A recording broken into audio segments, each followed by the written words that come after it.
Fala pessoal, eu sou Miguel Brito, presidente e fundador do Brasil Grande. Estamos aqui com uma bancada recheadíssima. Hoje com uma novidade, estamos com o Diego Abreu, já apresentou ele para vocês, e com a bancada que vocês estão acostumados de sempre, Marcos, Luiz. Bom pessoal, hoje nós vamos estar falando sobre crise no Peru, vamos estar falando sobre moeda comum entre Brasil e Argentina, moeda comum do BRICS. Vamos estar falando também sobre a crise das Americanas e também... faltou algum assunto? Americanas, crise no Peru, moeda comum. É isso aí. Diego, faça as honras, inicie, por gentileza, a apresentação. Tá bom, pessoal. Primeiro, quero dizer que é um prazer estar aqui com vocês, com o Marcos, com o Miguel, com o Luiz. Uma alegria muito grande estar aqui podendo participar desse ambiente de debate. Eu tenho um canal também no YouTube, que o Miguel vai falar depois, se chama Língua Pátria, em que a gente também tenta conversar, estabelecer essa frente de diálogo a respeito do Brasil, que é uma coisa tão importante. Hoje em dia se fala tanto a respeito de correntes políticas, de franjas políticas, de interesses partidários localizados, mas pouco se fala sobre o Brasil na sua totalidade. Então, é sempre uma grande alegria e um grande prazer ter a oportunidade de conversar, ainda mais com uma bancada tão qualificada como essa, num ambiente também tão qualificado como é aqui o portal, o canal Brasil Grande. É um prazer muito grande, eu tenho certeza que vai ser uma discussão aqui muito enriquecedora. Agradeço, Diego. Seja bem-vindo. Luiz, faça as honras. Não, eu só quero dar as boas-vindas ao Diego aí. E seja bem-vindo aí, Diego, e que seja o primeiro de muitos aí.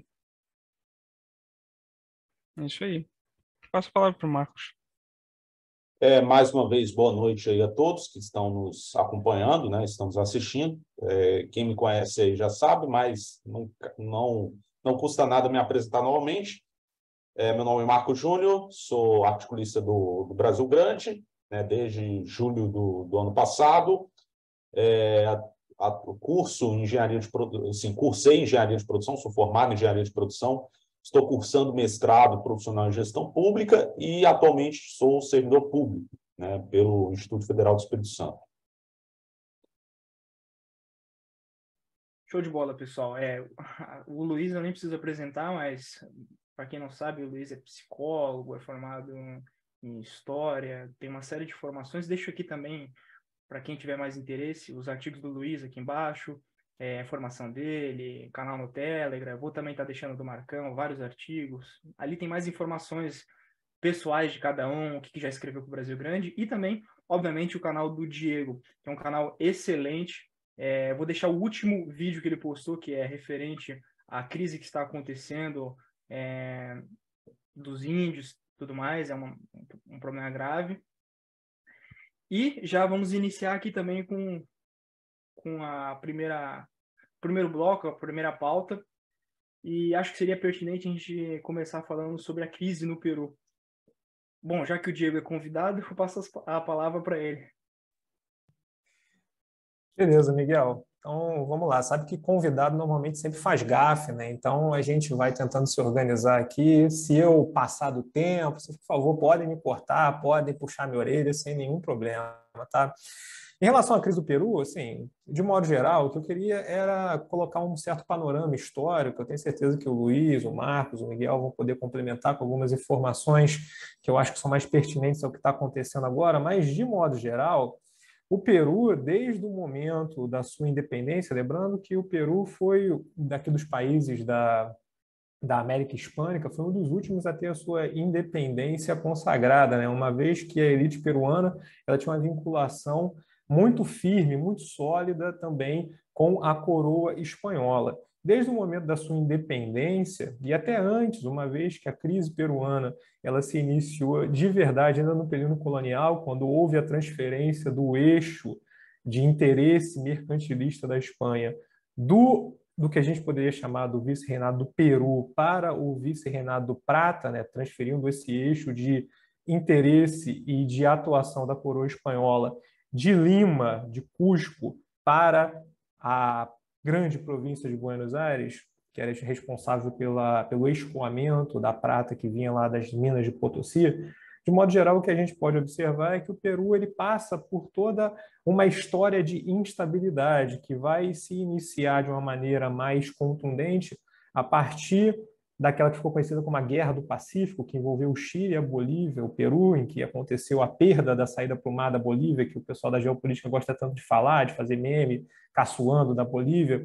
Então, o Peru ele viveu ao longo do século XX um período de grande instabilidade, de grande turbilhão de mudanças geopolíticas, em que você tinha um governo, esse governo sofria golpes, e o único momento em que o Peru, de fato, conseguiu encontrar algum grau de estabilidade foi durante o governo do general Velasco Alvarado, em que você teve ali a criação de um conjunto de instituições, apesar de o Peru também, naquele momento, estar sofrendo com uma forte atuação das guerrilhas, especialmente do Sendeiro Luminoso, que atuava no campo e nas cidades, mas, de modo geral, o Velasco Alvarado ele conseguiu construir um conjunto de instituições que permaneceram até o governo do Fujimori, em que você teve um governo extremamente neoliberal que basicamente destruiu toda a estrutura institucional do Peru, criando condições para que aquele escudo que foi criado pelo Velasco Alvarado de instituições que garantiam uma certa estabilidade política para o Peru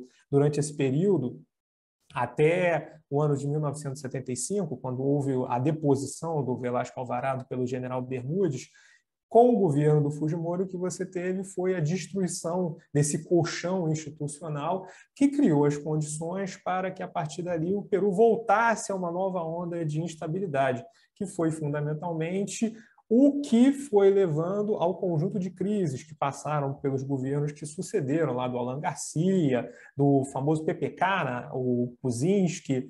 Você teve também o governo que sucedeu o Kuczynski, em que você praticamente teve ali uma sequência de governos que subiram e desceram, que foram derrubados, e você teve a subida do último governo, né, do Castilho, em que você teve uma tentativa de estabelecimento de um governo de esquerda, só que não encontrou as bases institucionais e políticas para que esse governo levasse a cabo um conjunto de medidas que eram bastante ousadas do ponto de vista social, que o Castilho intentava implementar e que acabou não conseguindo encontrar a sustentação política para a implementação dessas medidas, levando à sua deposição e à ascensão da sua vice, que também está enfrentando uma situação extremamente difícil. Fundamentalmente, quando a gente olha de um ponto de vista histórico, esse conjunto de crises que eu tentei descrever para vocês aqui de uma maneira bem sucinta, a gente percebe que existe um dado que é comum tanto ao Peru quanto à grande maioria dos países aqui da América Latina. Quem acompanha lá o meu canal, sabe que eu não sou uma pessoa que gosta muito de trabalhar com essas oposições entre esquerda e direita. Não que a sociedade ela não tenha conflitos, ela não tenha tensões, mas, de modo geral, essas categorias de direita e esquerda elas não representam bem essas tensões, uma vez que quando você vai analisar, por exemplo, o que é a direita contemporânea no Brasil, você vai encontrar de tudo ali dentro, e você encontra uma grande convergência entre aquilo que a gente chama de esquerda e aquilo que a gente chama de direita. Quando você vai, por exemplo, analisar o que é a política econômica no Brasil, seja no governo da Dilma, seja no governo do Bolsonaro, você encontra ali muito mais convergências do que, de fato, distensões, inflexões. Porém, existe uma oposição, existe uma dicotomia que eu acho que ela é bastante representativa e ajuda a gente a entender um pouco do que são essa grande onda histórica de instabilidade que toma conta aqui dos países da América Latina. É uma categoria que a gente pode extrair da própria política brasileira, que é a categoria dos Luzias e dos Saquaremas. De modo geral, quando a gente estuda a história brasileira, a gente aprende que os Luzias seriam liberais e que os Saquaremas eles seriam conservadores. A gente pode até trabalhar, operar com esse tipo de explicação, mas, fundamentalmente, os Luzias são grupos políticos que incorporam aquele espírito do liberalismo romântico do século XIX, que era um espírito revolucionário e que buscavam impor na política onde eles atuavam as suas visões ideológicas, independente das consequências para o tecido social daquele meio político. Então, se você analisa no Brasil o conjunto de revoltas que colocaram, inclusive, em risco a unidade do Brasil ao longo do século XIX, todas elas tiveram ali como fundamento a atuação de Luzias. Em contrapartida, aquilo que a gente costuma chamar de saquaremos conservadores, eles tinham, de modo geral, uma atuação, cada qual com a sua ideologia, defendendo as suas posições, mas tinham, de modo geral, uma atuação que ia no sentido de defender suas posições, mas tentar salvaguardar a unidade, a sobrevivência, a sustentabilidade daquele determinado sistema político. De modo geral, quando eu analiso a política latino-americana dos nossos países vizinhos, tentando sempre estabelecer uma conexão, um diálogo com a política e a história política do Brasil, eu sempre aponto o fato de que aqui no Brasil, apesar também de todas as instabilidades pelas quais nós passamos, nós sempre tivemos uma certa tensão, uma certa queda de braço entre esses grupos mais luzias, mais revolucionários, entre aspas, que queriam, em alguma medida, impor a sua ideologia independente das consequências, e esses grupos mais saquaremas, que obviamente tinham seus interesses de impor a sua ideologia, mas que também tinham uma certa consciência a respeito da necessidade de se sustentar o sistema político do país. De modo geral, quando a gente observa a história política dos países latino-americanos, e aqui a gente pode colocar o Peru, a Bolívia, a Argentina, talvez a Argentina seja o exemplo mais bem acabado disso, a gente não percebe a mesma força desse grupo, dessa ala que a gente pode chamar de conservadora saquarema, preocupada com a estabilidade política da nação, como a gente percebe no Brasil ao longo de todo o século XIX e ao longo de todo o século XX. A história política da Argentina é a mesma coisa, você perde a conta de quantos presidentes, quantos golpes, quantas revoluções aconteceram ao longo do século XX na Argentina, é a mesma coisa no Peru.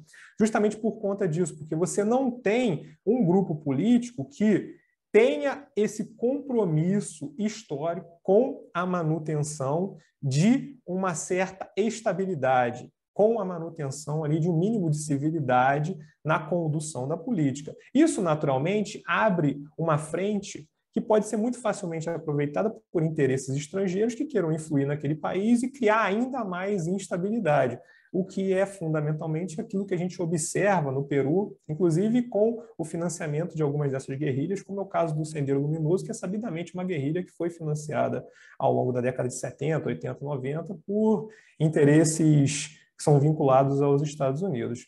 Então, aqui para poder sintetizar essa minha primeira participação, de modo geral, olhando de um ponto de vista mais amplo, histórico, essa erupção contemporânea de crise no Peru, ela é nada mais do que mais uma manifestação de toda uma história de crise que é produto justamente desse radicalismo, desse jacobinismo ideológico que perpassa a política da América Latina como um todo e que no Brasil teve alguns obstáculos, alguns freios, e grande parte dos nossos problemas contemporâneos é o fato de que essa ala saquarema, essa ala mais conservadora, entre aspas, também se enfraqueceu a ponto de hoje em dia a gente ter uma espécie de um cenário muito parecido com o que sempre foi a política na América Latina.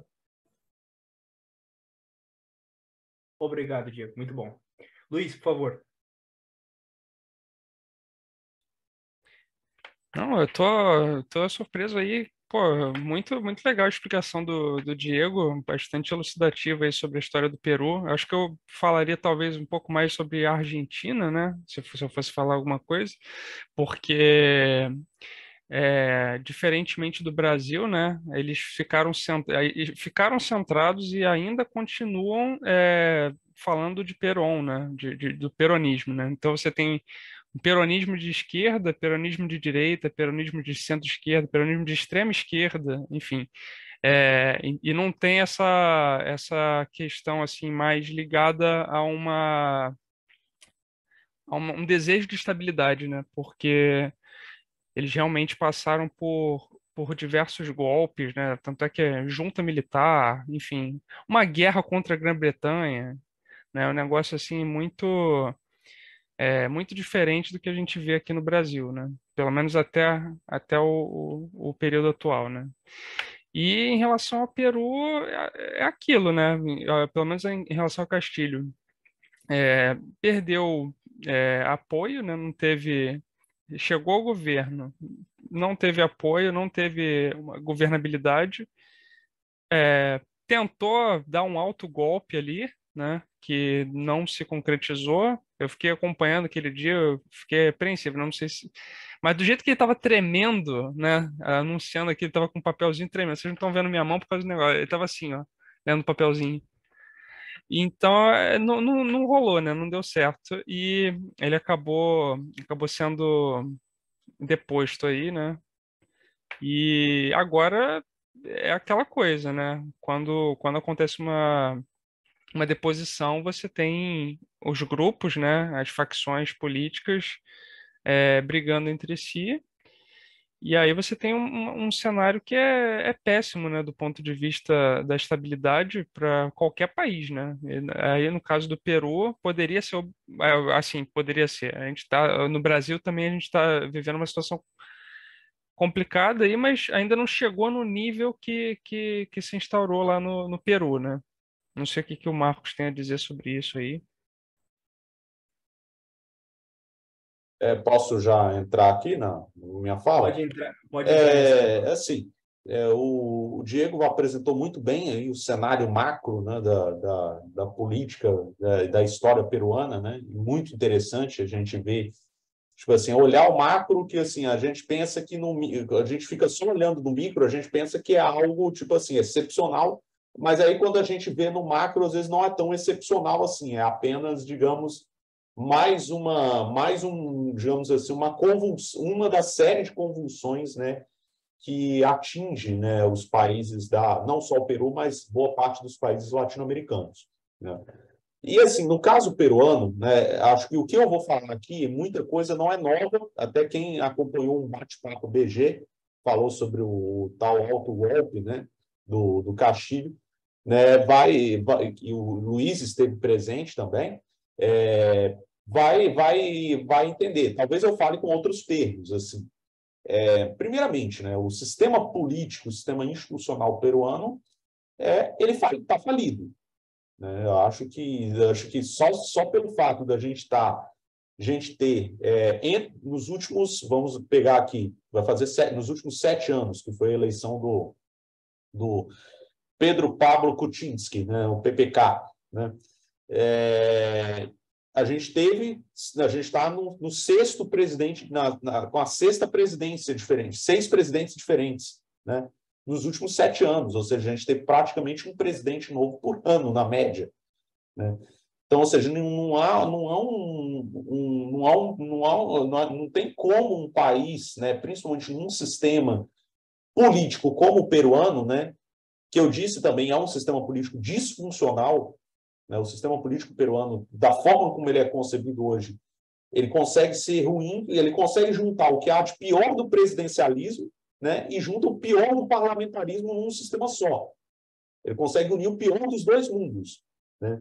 Então, você não consegue ter estabilidade nenhuma, né? E, obviamente, isso agrava a situação, né? O Castilho, como bem o Luiz Aguiar falou, né, ele tentou essa última manobra dele, foi meio que um ato, eu vou dizer, até desesperado, né? Tipo assim, ele não tinha, digamos, capital político para bancar isso, e ele não tinha apoio, né, de quem realmente poderia bancar o golpe, um eventual autogolpe, seria força de segurança e defesa, né? Nenhuma das forças deu trela para isso e simplesmente ele caiu.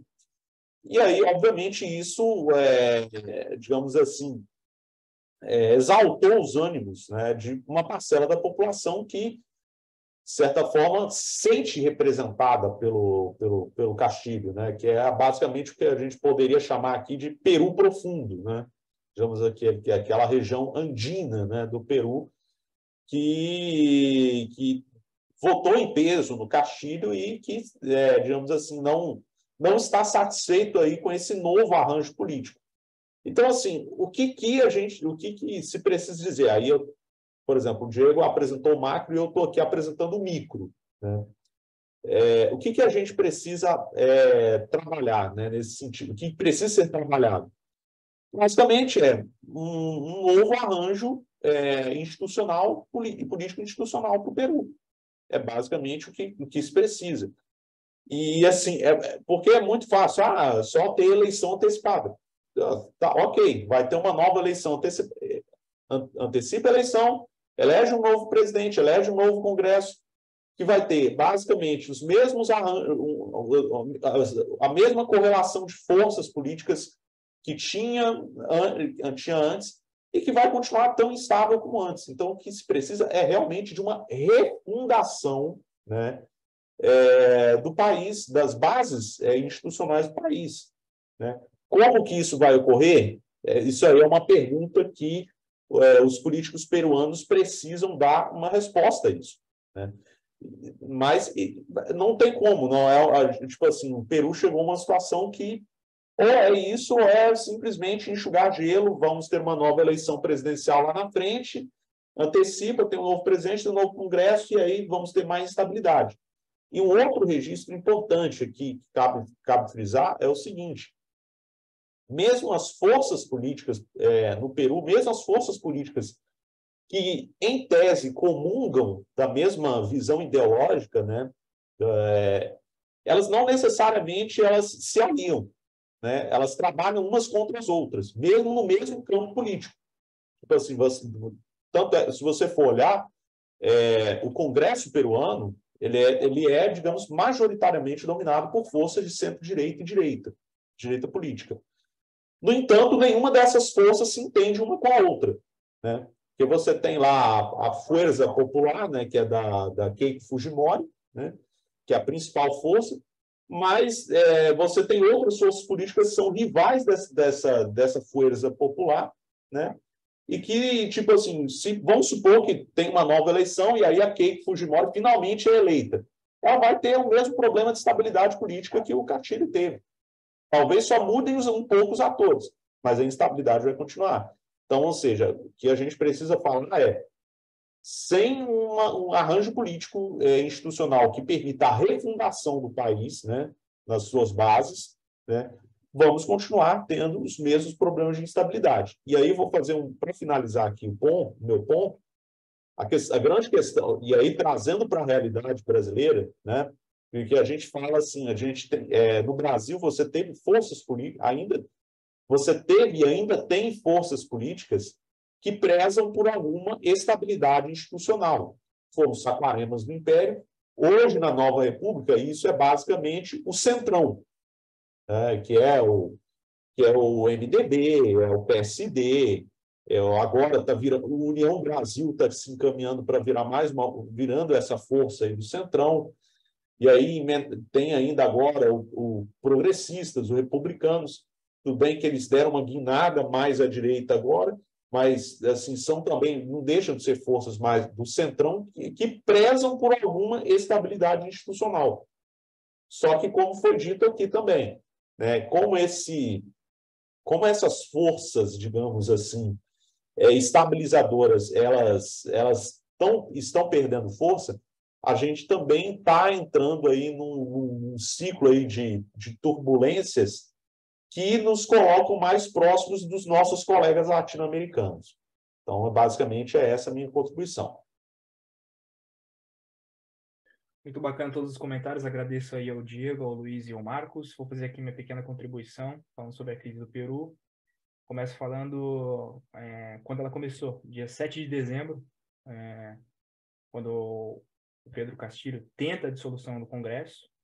Logo após ao impeachment, a vice assume. Depois tem... eles falam que foi por incapacidade moral, aí depois ele é detido por rebelião.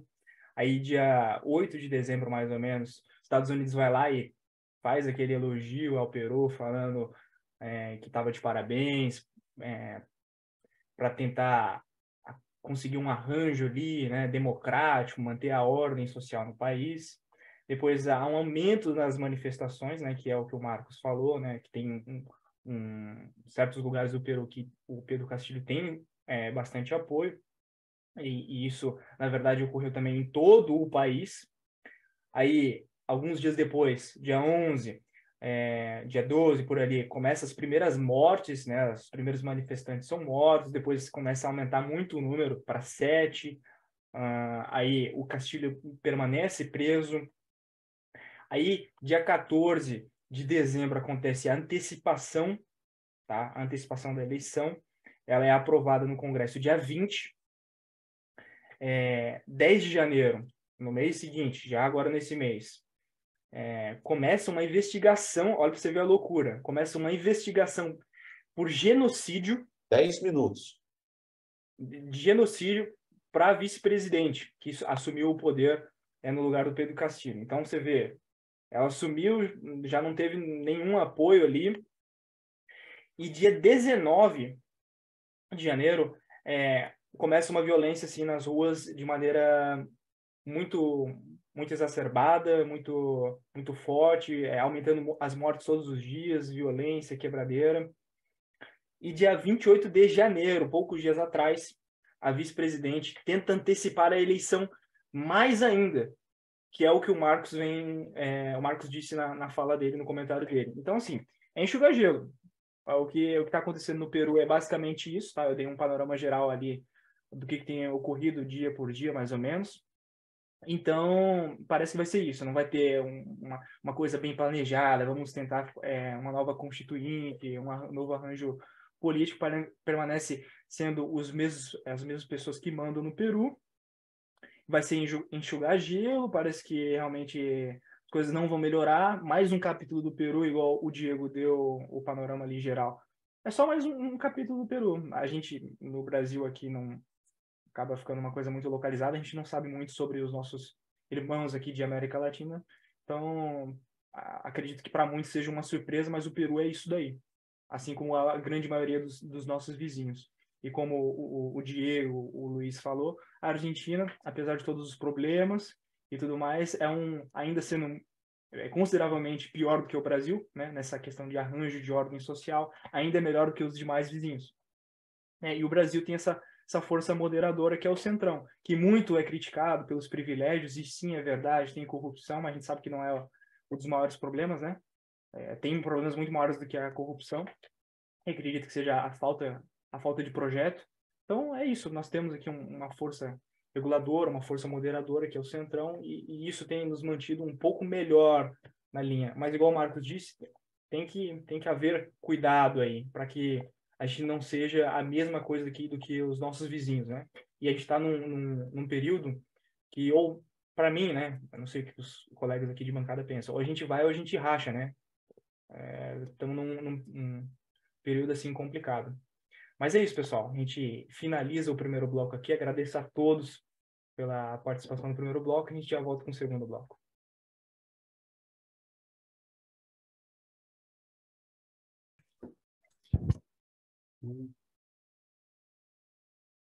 Fala, pessoal. Estamos aqui novamente para o segundo bloco. Vamos falar agora de moeda comum. Brasil e Argentina. A gente também já vai emendar falando sobre moeda comum do BRICS, que foi um assunto que entrou em voga logo após o assunto da moeda comum Brasil e Argentina. Dessa vez vamos iniciar aí com o Luiz. Perfeito.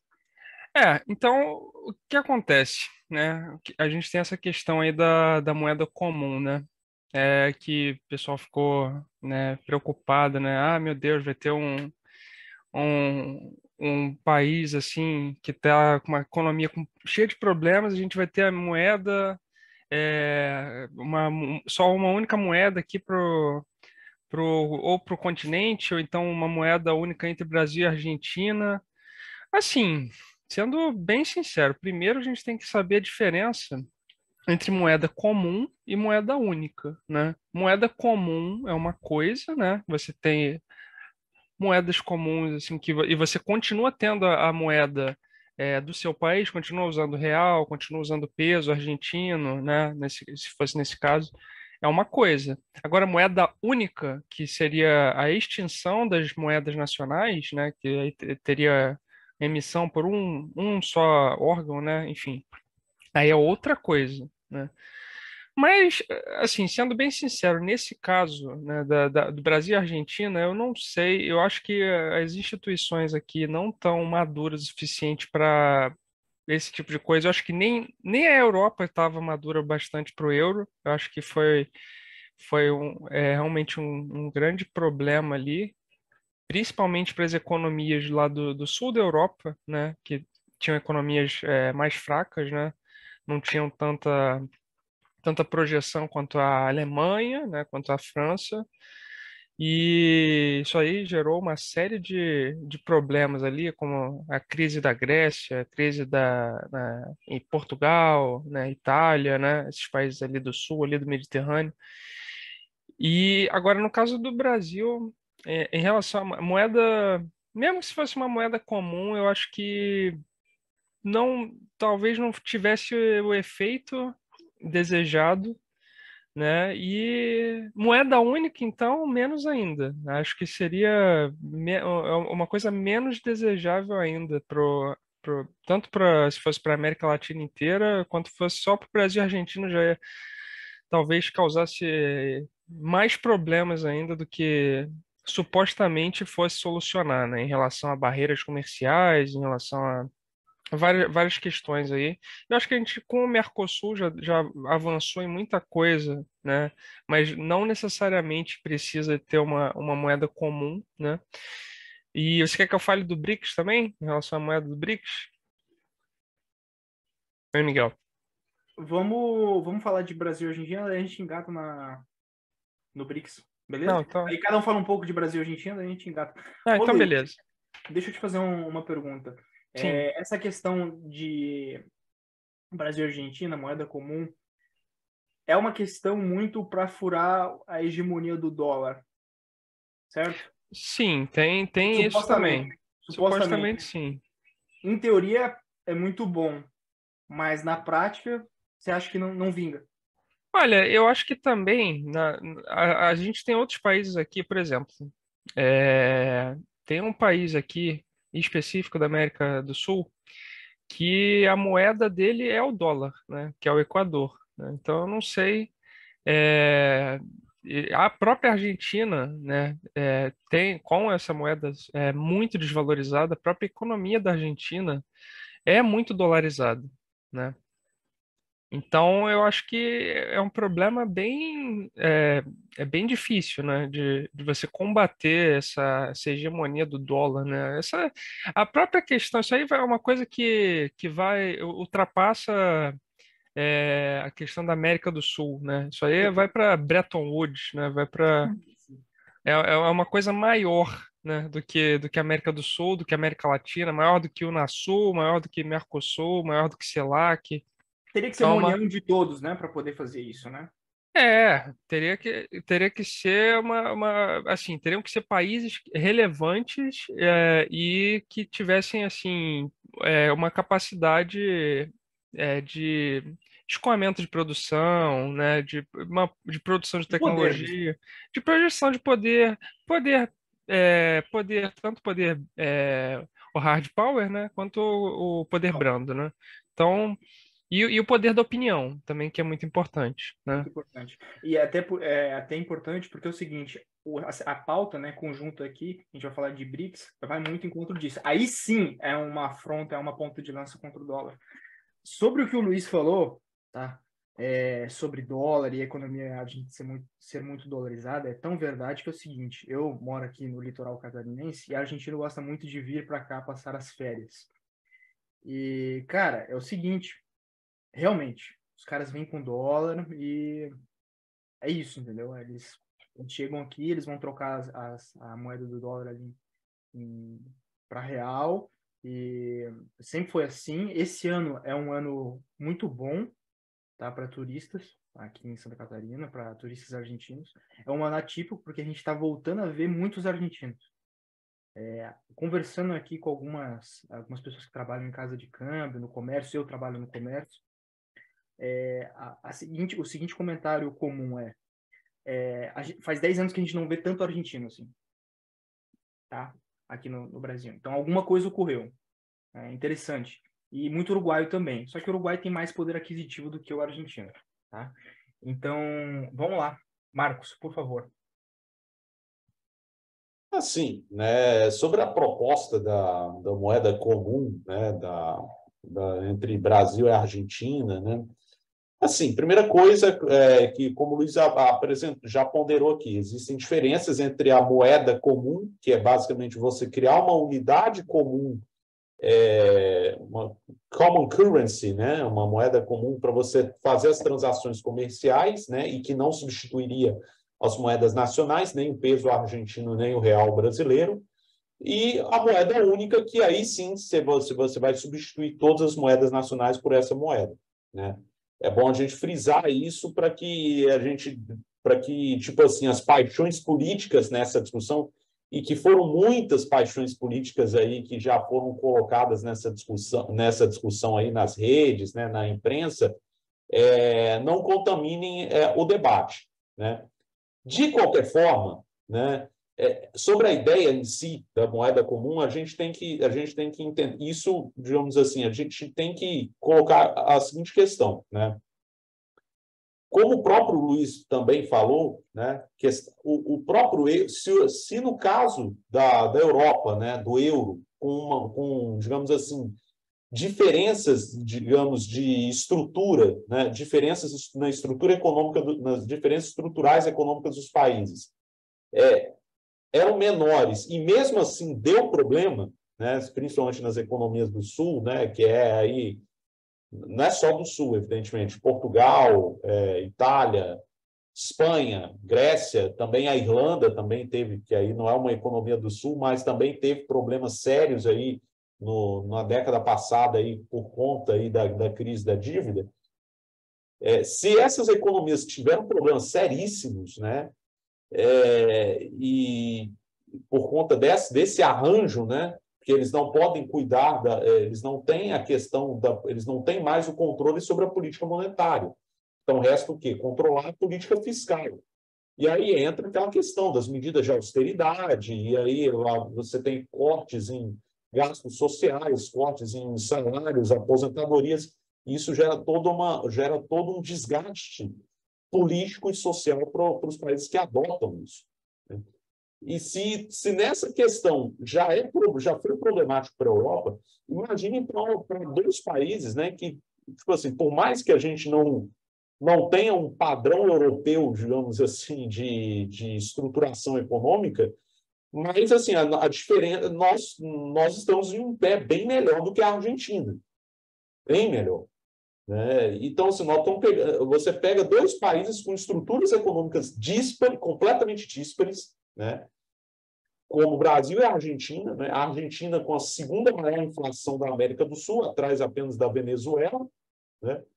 Pós-concurso nisso, né? E aí você quer fazer uma moeda comum, você quer trabalhar com uma moeda comum dessa maneira. Então, assim, são muito mais perguntas do que respostas. Como é que você vai resolver, digamos assim, sanear, né? Como é que quais são as medidas estruturais que principalmente a Argentina, né, vai ter que adotar para que essa moeda comum funcione de forma minimamente razoável? O que eles vão precisar adotar? Porque senão a gente pode correr o sério risco da gente carregar a Argentina nas costas, né? Tipo assim, já basta os nossos problemas, a gente tem que ainda resolver os problemas, digamos, de política fiscal, ou de política fiscal da Argentina, principalmente, né? Então, assim, é uma ideia que desperta muito mais perguntas que respostas. E quando eu falei na questão, né, das paixões políticas, né, porque teve muita gente, nossa, tá vendo, olha o Lula já falando em moeda comum, moeda comum com a Argentina, não sei o quê. Vamos recordar aqui, recordar é viver, né? Em 2019 ainda, né, o senhor Paulo Guedes, né, nosso saudoso ministro da Economia, Paulo Guedes, ele deu simplesmente a ideia de moeda única entre Brasil e Argentina, né, que era o peso real, né? Ou seja, você imagine você implementar uma moeda única, ou seja, você vai eliminar, digamos assim, as moedas nacionais, eliminar o real, eliminar o peso, né? E olha que o plano real, digamos assim, foi um dos mais difíceis planos de estabilização econômica. Você vai, tipo assim, jogar para o alto um dos planos de estabilização econômica mais bem-sucedidos do país para a gente entrar numa aventura, né, de moeda única com a Argentina, que já, naquela época, já tinha problemas seríssimos de inflação, né? Por exemplo, a inflação na Argentina no final do governo Macri, né, na época ainda era o Macri, chegou a 56%, hoje está em 94%. Né? Então, assim, eu confesso para vocês, assim, eu não tenho como, digamos assim, apoiar essa ideia. Né?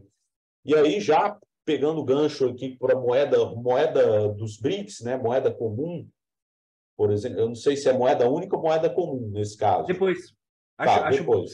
É isso. Boa. Não, beleza. Mas, assim, já só coloca o ponto. A gente também é outro ponto que a gente tem que tomar cuidado, né? Para que a gente para que, digamos assim, a gente não corra o risco, né, da gente correr o risco de digamos, da gente ter que ser obrigado a entrar na órbita da China, por exemplo. Exatamente. E esse seria um problema grave. A gente vai comentar sobre isso mais adiante, quando a gente estiver comentando sobre a moeda comum, não moeda única, tá? Vale ressaltar. Diegão, fazendo um favor. Beleza, Miguel. Então vamos lá. Vou partir do que já foi colocado aqui muito bem pelo Marcos, pelo Luiz. Primeiro que nessa análise que a gente está tentando fazer, na prática a gente está tateando no escuro, porque ainda não tem um projeto, não tem um esboço. O que se tem são alguns comentários que foram feitos em relação a certas intenções de se estabelecer uma moeda comum, que também é uma denominação que é completamente nebulosa. Porque uma moeda comum pode ser interpretado tanto como uma moeda que vai ser utilizada em concomitância com as moedas nacionais, então vai haver uma segunda moeda. Uma moeda unitária nunca vai haver, porque a Argentina já tem 10 moedas diferentes lá sendo utilizadas dentro da Argentina. Tem dólar blue, dólar maior, tem uns 10 tipos de dólares diferentes lá dentro da Argentina. Minha irmã teve recentemente lá na Argentina, ela falou que cada loja que ela chegava tinha que usar uma moeda diferente para comprar alguma coisa. Então, assim, já tem uma dificuldade muito grande de você estabelecer essa ideia de moeda única, porque não seria possível com a Argentina. Uma moeda comum, a gente teria que levar em consideração o que se trata isso. Pode tanto, como eu já falei, ser uma moeda que vai ser concomitante nas trocas comerciais e vai estar vindo para ser utilizada junto com o real, por exemplo, aqui no Brasil, como pode ser também um outro modelo de sistema de pagamentos, porque, como eu falei, é um termo muito genérico, é um termo muito vago. Então, para a gente poder analisar uma coisa que ainda não tem uma delimitação, o máximo que a gente pode fazer é estabelecer aqui um conjunto de cenários, né? Uma vez que a gente não pode analisar uma coisa que ainda não existe de fato. De modo geral, a ideia de se estabelecer algum tipo de vinculação monetária entre os países do Mercosul, obviamente que uma vinculação responsável, né? Não essa aberração que o Paulo Guedes ele desferiu ali durante o período do governo Bolsonaro, essa moeda peso real, que eu gostava de chamar carinhosamente lá no meu canal de como é Mercosul e seria uma moeda lastreada no dólar, a gente convencionou de chamar de Merdólar, porque teria justamente esses dois elementos. Mas, tirando de lado esse tipo de aberração, esse tipo de loucura, no próprio Tratado de Ouro Preto, né, que é o que institui o Mercosul, já existe a previsão de que haja algum tipo de movimentação para que se estabeleça algum grau de unidade monetária, seja uma unidade nos termos de pagamento para o comércio exterior, seja uma unidade monetária. Já existe aqui no Brasil, inclusive, as placas de trânsito, né, já foram unificadas, então você tem já vários elementos sendo implementados que são degraus que vão levando a essa integração maior aqui na América do Sul. De modo geral, o projeto em si, levando em consideração que é uma coisa extremamente genérica, ele me soa positivo. Por quê? Em primeiro lugar, estabelece uma maior integração entre os países da América do Sul, sendo que o comércio entre esses países da América do Sul, ele é um comércio que favorece de maneira muito clara ao Brasil, uma vez que nos termos de troca nós exportamos para a Argentina, aqui só para ter o exemplo, né, que está em tela, produtos fundamentalmente industrializados, produtos que têm um maior grau de complexidade de mão de obra, né, um maior valor agregado, combustível, e a Argentina exporta para a gente fundamentalmente maçã, vinho e chocolate. Então, você tem aqui, de fato, uma relação que é vantajosa para o Brasil e também, num certo sentido, é vantajosa para a Argentina, pois essa postura, esse tipo de modelo econômico que é o modelo de interesse das elites argentinas neste momento. Então, a princípio, não me parece uma coisa ruim. Ainda mais estabelece uma integração maior entre o Brasil e a Argentina, que coloca a Argentina ainda mais na zona de influência do Brasil, que também é uma coisa positiva, uma vez que a partir do momento que a gente tem o acirramento dos laços comerciais, a gente também, naturalmente, vai ter o acirramento dos laços interpessoais, vai haver mais viagens, o pessoal aí de Santa Catarina vai poder reclamar dos argentinos à vontade, que ficam aí bagunçando as praias maravilhosas aí de Florianópolis. Então, a gente tem esse acirramento dos laços, o que é uma coisa positiva.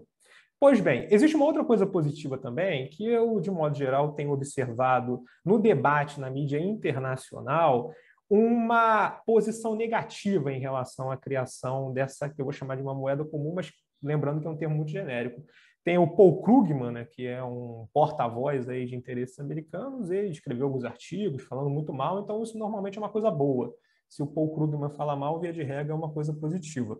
Agora, quais são as preocupações em relação a isso? Porque a gente precisa entender que estamos falando aqui de uma coisa completamente obscura, não sabemos ainda do que se trata. Pode ser tanto uma moeda que, de fato, concorra com as moedas nacionais, como pode ser um outro sistema de pagamentos. A primeira preocupação que a gente tem é que, se de fato for uma moeda que concorra com a moeda nacional, a gente vai criar uma situação de ambiguidade monetária, que é uma coisa muito ruim para o país. A gente pode observar isso na Argentina. Com a ambiguidade monetária, a primeira coisa que ocorre é que você tem uma situação de uma ultra-especulação cambial, que é exatamente o que você observa na Argentina hoje em dia. Se você entrar nesses mercados aí de Bitcoin, de não sei o quê, esses mercados negros aí de compra de moeda, você vai ver que lá o que se especula em relação a essas moedas e aos derivativos, né, que são os swaps e por aí vai, é uma coisa de louco. Então a moeda argentina fica completamente sem estabilidade e esse peso vira praticamente uma moeda de figuração, né, uma moeda decorativa, porque, de modo geral, as transações na Argentina são feitas utilizando dólar, como o próprio Miguel aí testemunhou que os argentinos chegam em Florianópolis só com dólar. Existe uma outra preocupação também, que é o seguinte: a Argentina, hoje em dia, é, de fato, um país sem soberania monetária e também sem soberania em outros aspectos. Recentemente, foi tentada estabelecer uma lei lá na Argentina de subsídio para alguns setores da agricultura, lá daquela região de Mendoza e por aí vai. E a lei foi aprovada, foi sancionada pelo Alberto Fernandes, mas o FMI vetou a lei, porque contrariava lá um dos postulados do acordo que foi estabelecido entre o FMI e a Argentina. Então, o que você tem ali é um país que já não tem forças armadas na prática, um país que não tem soberania monetária, você tem um país que acaba funcionando como um títer na América Latina dos interesses do Atlântico Norte e das suas instituições, do Fundo Monetário Internacional e por aí vai. Então, a partir do momento em que você tiver uma institucionalização de uma vinculação monetária entre o Brasil e a Argentina, o que pode acontecer é que o Brasil, meio que de rebote, ele pode também se vincular ao Fundo Monetário Internacional, o que me parecia ser claramente a intenção do Paulo Guedes no momento que ele propôs lá o Merdola, né, essa moeda louca que ele pensou. Existe um outro problema também, que é o seguinte: se a gente levar em consideração que essa moeda comum pode ser um novo sistema de pagamentos, que seria uma espécie de uma alternativa ao SWIFT, em princípio me parece uma ideia muito boa, porque vai na linha desse movimento de multipolaridade em que a gente finalmente está abandonando esse modelo de pagamentos internacionais do SWIFT, que é simplesmente uma forma que os Estados Unidos inventaram, né, a partir da década de 70, de solapar a soberania dos países e controlar o comércio internacional e fazer com que os Estados Unidos pudessem gerar moeda, imprimir moeda à vontade, ligar a impressora e difundir a inflação deles para os demais países. Pois bem, o que pode acontecer é o seguinte: para você instituir um novo sistema de pagamentos que seja, em alguma medida, desvinculado do SWIFT, você tem que estabelecer o que vai servir ali como a balança, né? Aquilo que a gente poderia chamar aqui de uma maneira genérica ou metafórica de um lastro para essa moeda. Ora, antes do sistema de Bretton Woods, a gente já utilizou vários diferentes tipos de lastreamento de moedas para trocas internacionais. Você tinha... O mais comum era a libra esterlina, né, que era um sistema de lastreamento vinculado à libra inglesa, mas você teve, por exemplo, um pouco antes da Segunda Guerra Mundial, um período em que o Brasil estava em vias de romper relações com a Alemanha, a utilização de commodities como lastreamento de trocas internacionais. A Alemanha usava o maquinário que era utilizado aqui de interesse do Brasil. O Brasil utilizava o café como elemento de lastreamento, então é comum você utilizar outras formas alternativas, além de uma moeda forte ou de ouro para lastrear. Pois bem, me parece muito claro que, caso essa ideia da moeda comum aponte para um outro sistema de pagamentos, que, à luz da conjuntura política atual, a tendência natural é que esse sistema de pagamentos esteja lastreado ou no dólar americano ou então nessa possível futura moeda dos BRICS. E, independente de ser no dólar americano ou nessa futura moeda dos BRICS, em ambos os casos seria uma coisa negativa para o Brasil, pois haveria aí sim uma relativização da soberania monetária do Brasil. Tá? Eu vou passar a palavra aqui para os colegas para o pessoal poder fazer uma pincelada em relação à questão da moeda dos BRICS. Microfone aí, Miguel. A gente está aqui com pouco tempo, a gente tem 9 minutos. Eu vou tecer um comentário aqui rápido ainda sobre essa moeda comum entre Brasil e Argentina, e a gente faz um novo bloco e a gente aí vai, às vezes, de fato, para a moeda comum do BRICS. Bom, o que eu penso é o seguinte, eu tinha feito uma anotação aqui interessante, que é que já foi comentado aqui que era um projeto antigo do Paulo Guedes e que agora vem para o governo do Lula, governo petista, só que com algumas diferenças, né, como alguns colegas aqui já comentaram. O projeto do Paulo Guedes era uma moeda única, né, não era uma moeda comum. Então, o Brasil ia emitir essa moeda, essa era a ideia do Paulo Guedes, e daí ia funcionar para os dois países uma única moeda e tal, ia ser o peso real. Aí tem a questão que o Diego comentou do Merdola, tal e tudo. Uma coisa interessante que o próprio Diego falou, né, sobre essa disparidade que aconteceu na União Europeia entre um vender maquinário, né, e o outro vender, por exemplo, iogurte, queijo, né, por exemplo, no caso a Alemanha e Grécia. No Brasil seria mais ou menos isso com a Argentina, né? A Argentina venderia, igual o Diego falou, vinho e o Brasil estaria vendendo produtos industriais, produtos de maior complexidade, porque nós temos um parque industrial maior do que o parque industrial argentino. Um dado interessante, né, sobre essa questão da União Europeia, Grécia e Alemanha, né? A Grécia vendia iogurte, a Alemanha vendia maquinário, e a Grécia, com esse déficit comercial, pegava dinheiro emprestado da União Europeia, automaticamente estava pegando dinheiro da Alemanha, ficava com a balança comercial totalmente desbalanceada. E pode ocorrer isso com o Brasil e a Argentina também. Né? Por exemplo, vamos supor que esse gasoduto vá para frente, parece que vai mesmo, via BNDES, que o Brasil vai financiar lá na Argentina. Aí sai essa moeda comum.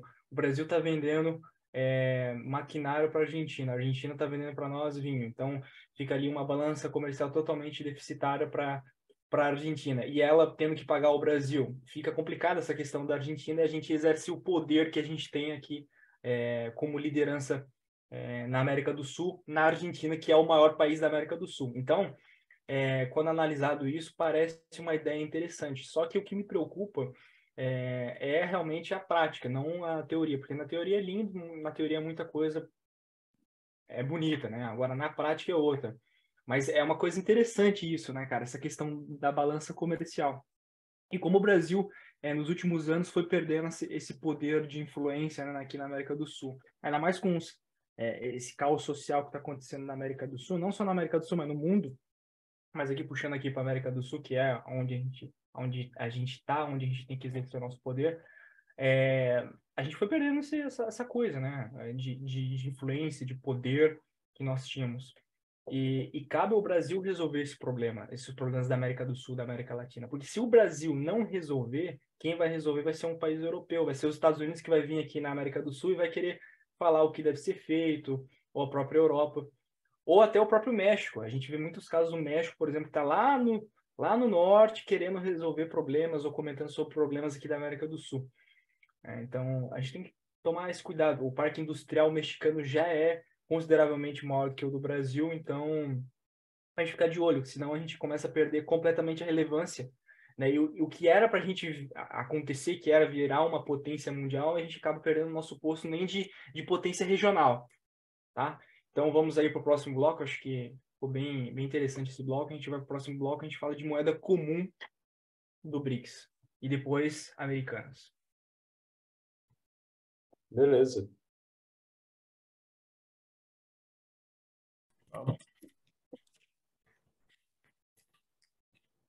Fala pessoal, estamos aqui novamente para o terceiro bloco. Vamos falar aqui sobre moeda comum do BRICS. Agora quem inicia é o Marcão. Assim, né? Eu acho que o raciocínio que eu empreguei na discussão da moeda comum do Mercosul, ou moeda comum com a Argentina, ele se replica aqui na discussão da moeda comum dos BRICS, né? Que é a questão tipo das diferenças estruturais das economias dos países. É claro, não tem não chega a ser tão díspar, né? Ou melhor, pelo menos nos aspectos indicadores macroeconômicos, né, principalmente taxa de inflação, você tem, pelo menos no caso da inflação, você tem, digamos assim, os países são relativamente bem nivelados, assim, em termos de taxas de inflação. Brasil, Rússia, Índia, China, África do Sul, né?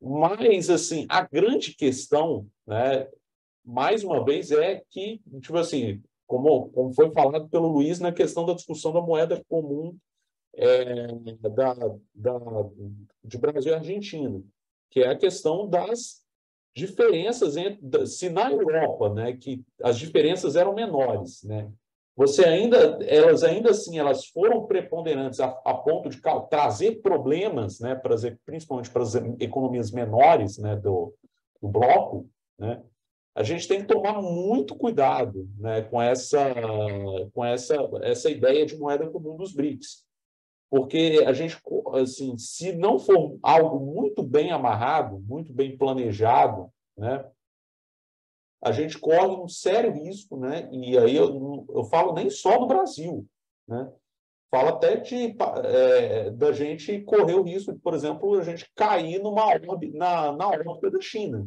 por exemplo, que a China, a gente sabe muito bem, é a economia mais forte no momento do bloco. Né? Muito embora, tipo assim, não sei se vocês viram recentemente uma matéria no Valor Econômico, né, que a Índia, né, ela está aos poucos, né, ganhando força, ganhando fôlego, e ela pode vir a ser no futuro aquilo que a China é hoje, né, tipo assim, de uma grande potência econômica aí, dos emergentes. É claro que ela tem ainda muitos problemas aí estruturais, né, e sociais que precisam ser resolvidos, né? E também você tem um caldeirão de culturas aí, um caldeirão cultural, né, e uma estrutura política mais complexa, né, de resolver do que na China, que é um sistema aí autocrático, né? Então, assim, a minha consideração aqui é até bem curta, né, porque basicamente eu estou falando estou usando o mesmo raciocínio. Se a gente não amarrar bem essa discussão, né, se a gente não amarrar bem como vai ser estruturado isso, a gente corre o sério risco da gente entrar na órbita da China e não sair mais dela, né? E veja, isso não é problema exclusivo, isso não é só o Brasil que correria esse risco, a África do Sul que correria esse risco, até a Rússia correria esse risco, né? Correria esse risco aí de virar, digamos assim, um satélite chinês, né? Inclusive é algo que vem sendo discutido aí desde a guerra da Ucrânia, né? E, tipo assim, longe da Rússia ser essa grande potência aí que alguns até falam, ela pode virar, na verdade, ela virar uma potência de segunda ordem, porque ela aí ficaria orbitando em torno da China. Então, assim, mais uma vez, é aquela questão. Tem a questão positiva, assim, da questão da desdolarização da economia, de você poder criar uma alternativa ao dólar? Existe. Mas a gente tem que amarrar muito bem isso daí, porque senão a gente pode perder a soberania monetária. E, assim, já é complicado você perder, no caso da Argentina, uma perda de soberania monetária para os Estados Unidos. Então, uma perda de soberania monetária, por exemplo, para a China, não seria menos complicada. Agora vou eu. Pessoal, o meu comentário aqui sobre moeda comum entre Brasil e BRICS, né? Cara, eu acho positivo. seria uma afronta aí à hegemonia do dólar, ainda mais com alguns membros que estão sendo cotados para entrar dentro do BRICS. Tem alguns membros que são bem incisivos, assim, são bem poderosos, né? Como o Luiz tinha falado no bloco anterior ainda sobre essa moeda comum entre Brasil e Argentina. Tem países poderosos mesmo, assim, países relevantes, né? No BRICS. É um pouco diferente entre a Argentina, né? E assim, Brasil e Argentina seria. Aqui o BRICS já entra mais países poderosos. Não que a Argentina não tenha a sua relevância, né? Mas aí você tem Rússia, você tem China, que é a segunda maior economia, você tem Rússia, que é a 11ª economia do mundo, você tem Índia, que é a quarta ou quinta maior economia do mundo. E sobre o que o Marcos disse, da Índia ser a maior economia do mundo e ultrapassar a China, esses dados, eu já tenho falado isso antes mesmo dessa matéria que saiu aí. Acho que da Exame, né? Saiu. Valor econômico. Valor econômico. A Índia irá passar a China em pouquíssimas décadas. Tá? Papo assim de 2090, 2100, ela passa a China. Isso pelos cálculos baseados nos dias de hoje, se continuar esse ritmo de crescimento da Índia. O que deve ocorrer, porque é o seguinte, na China é um crescimento mais planejado, na Índia já nem tanto. E isso é um problema, mas também pode trazer questões positivas para a Índia, que é a questão populacional mesmo. Quanto maior população, maior mercado consumidor, maior recolhimento de impostos. Então, essa seria a questão. A Índia vai ultrapassar a China em questão populacional. E aí, com essa questão de manter as políticas públicas, as políticas do Estado ali, investindo na economia, isso voltando para a população, não tem muito segredo. Acaba que o PIB per capita vai aumentar, os índices vão melhorar, e aí a Índia se tornaria a primeira economia. Então, a China se torna a primeira economia do mundo, e a Índia, logo após, algumas décadas depois, acaba ultrapassando a China. Então, você vai ter uma rotação aí do BRICS, que um vai ser o primeiro, depois o outro vai ser o primeiro, e um vai ser segundo. O Brasil aí tem algumas perspectivas de se tornar a quarta, quinta economia do mundo também. Então, são países poderosos, não tem jeito. Os Estados Unidos em decadência, a União Europeia com graves problemas. Eu vejo como aspectos mais positivos do que negativos. Só que é igual o Marcos disse. Temos o problema China, né? Se não for bem amarrado, a gente pode ter problemas. Só que também me faz pensar o seguinte, beleza, a gente vai ficar orbitando entre a China, só que a China também vai ter problema. A gente está pegando um período que a China, entre aspas, não está tendo problema, porque o problema da China hoje é os Estados Unidos. Mas e quando começar a ter problema com a Índia? Porque existe conflitos entre China e Índia. Hoje a Índia, ela está sabendo lidar muito bem, assim, entre negociar com o Ocidente e negociar com a Ásia. Mas vai chegar o momento que a China e a Índia vão rivalizar. Pode falar, Luiz. Não, sobre essa questão da China e Índia, voltando ao curso lá que eu fiz na escola de comando, né, de geopolítica, na aula que eu tive, né, sobre a geopolítica da Índia e a geopolítica da China, uma coisa interessante levantada pelo professor foi que ele citou um colega indiano, né, ele falou, nossos rivais, né, é a China. Aí eu não lembro direito como é que foi, mas ele falou assim, o indiano que falou assim, não, nossos rivais geopolíticos aqui é a China, o principal aqui é a China. Ah, mas vocês querem fazer negócios com os chineses? Sim, nós queremos aumentar os negócios com os chineses, independentemente de ter essa questão geopolítica aí de rivalidade. Então, assim, a mentalidade da Índia nessa questão de multipolaridade é uma questão assim que eles realmente levam ali o Realpolitik até as últimas consequências, entendeu? E você vê que eles entram em blocos ou então em associações que o Paquistão faz parte, que a China faz parte, entendeu? Se fosse uma rivalidade assim não sei, vamos lá, Irã e Israel, isso jamais aconteceria, né? Que é uma rivalidade ali geopolítica mesmo, né? De tem religião envolvida, né? Tem também a rivalidade militar ali, o poderio ali no Oriente Médio, né? No caso da Índia e da China, no caso da Índia, né, em relação à China, é diferente. A mentalidade indiana é pragmática nesse aspecto, né? Eles estão buscando assim aumentar o próprio poder e usar todas as ferramentas possíveis para isso. Por exemplo, a questão agora da guerra da Ucrânia. Eles aumentaram a importação lá do combustível russo, viram uma oportunidade, né, de ganho, né, como eles não estavam vendendo para a Aumentou Europa. 230% o comércio Exatamente. entre Rússia e Índia. E no Brasil aumentou mais de 100% também. Pode falar, Marcos. Lembrando, assim, que a questão da Índia e China, a Índia e China tem disputa de fronteiras até hoje. Exatamente. Né? Tem fronteiras em disputa até hoje.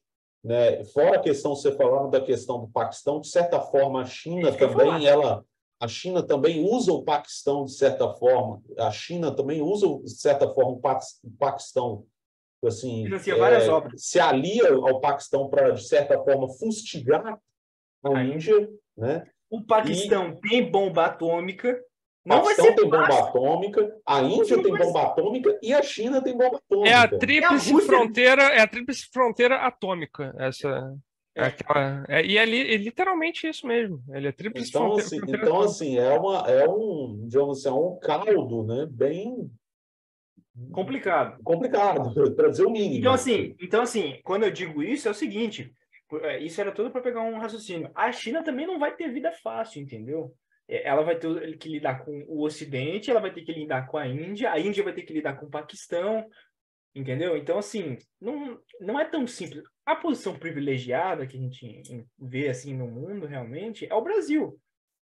Né? É o Brasil, porque o Brasil, você vê, o Brasil está relativamente longe dos Estados Unidos, está relativamente longe da Europa, está relativamente longe da China. A África do Sul também tem uma posição privilegiada nesse sentido. E um detalhe, né? A África do Sul tem rumores, né? E isso aí vocês podem pesquisar na internet, que a África do Sul também tem bomba atômica, né?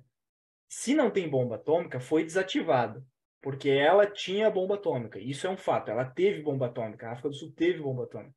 Agora, se ela mantém ainda, é outra história, né? Ela disse que desativou e tal, para apaziguar a coisa. Mas se isso for verdade, acaba que o único país que não tem bomba atômica no BRICS é o Brasil. Né? E aí a gente fala, putz, cara, a gente precisava de uma bomba atômica, né? O que a gente está fazendo aqui, essa discussão que a gente está tendo aqui é justamente para ir nesse sentido, para uma questão de construção nacional. Então, eu acho bem, bem positivo, e não acho que seria tão simples assim a gente cair na órbita da China, em certa medida, não do jeito que é o seguinte, na questão da moeda, porque a gente já caiu na questão do dólar. A gente já caiu no arcabouço do dólar. Quantos países já não caíram no arcabouço do dólar? Igual o Diego falou. Pô, a Argentina não tem mais soberania na questão monetária. E quantos países não têm soberania mais na questão monetária do dólar? Então seria trocar um pelo outro. Na dúvida, acho que vale a pena. Porque daí é mais um que entra no jogo, entendeu? É mais um que entra no jogo para rivalizar. Que é a questão da multipolaridade, né? Você, pelo menos, beleza. Vai dar problema? Vai, mas a gente já está com um problema. Na dúvida, tenta. Né? Eu sei que as coisas não são tão simples assim, né? Falar é muito fácil, mas é isso, né? E, cara, fica difícil você bloquear uma moeda que vai ter Índia e China. Porque aí você já tem metade da população mundial, amigo. Aí você junta mais Rússia, mais África do Sul e mais os outros membros que vão entrar, uma Arábia Saudita da vida, um Egito da vida, que são mercados emergentes gigantescos. Pô, você tem metade da população mundial. Entendeu? Como você bloqueia isso? Não bloqueia. O dólar só vai pro abraço, né? Pro espaço. E com a queda da Europa, fica mais complicado entre os Estados Unidos. Passo a palavra aí ao Marcos ou ao Diego, quem quiser fazer a frente. Pode fazer o Diego. Deixa eu ir lá, então. Deixa eu tentar complementar aqui. Vocês já falaram bastante coisa, né? O ruim de falar depois de oradores, comentadores competentes é que o pessoal fala tudo antes, né? Mas eu vou ver se consigo encontrar aqui um caminho para poder refletir. Ora, aqui no Brasil a gente tem um problema muito sério, que é o seguinte: aqui no Brasil a gente tem uma dificuldade muito grande, é uma coisa que parece até absurda, mas no debate político e geopolítico a gente tem uma dificuldade muito grande de olhar para as questões a partir da perspectiva do Brasil, dos interesses do Brasil. De modo geral, quando você acompanha esses debates no YouTube, eu não vou nem falar da grande mídia, porque ali naturalmente existe um enviesamento, que é um enviesamento muito claro. Mas até mesmo no YouTube, eu digo até em canais nacionalistas, o que você percebe é uma grande torcida que existe. Ou para o bloco é o Team USA ou é o Team China. O pessoal ele não consegue estabelecer uma análise que seja calcada nos interesses do Brasil. Acaba ou tentando vincular o Brasil a um projeto louco de salvação do Ocidente decadente, ou então vincular o Brasil a um projeto que seria um projeto de renovação, de renascimento dos valores tradicionais que seria capitaneado pela Rússia e pela China.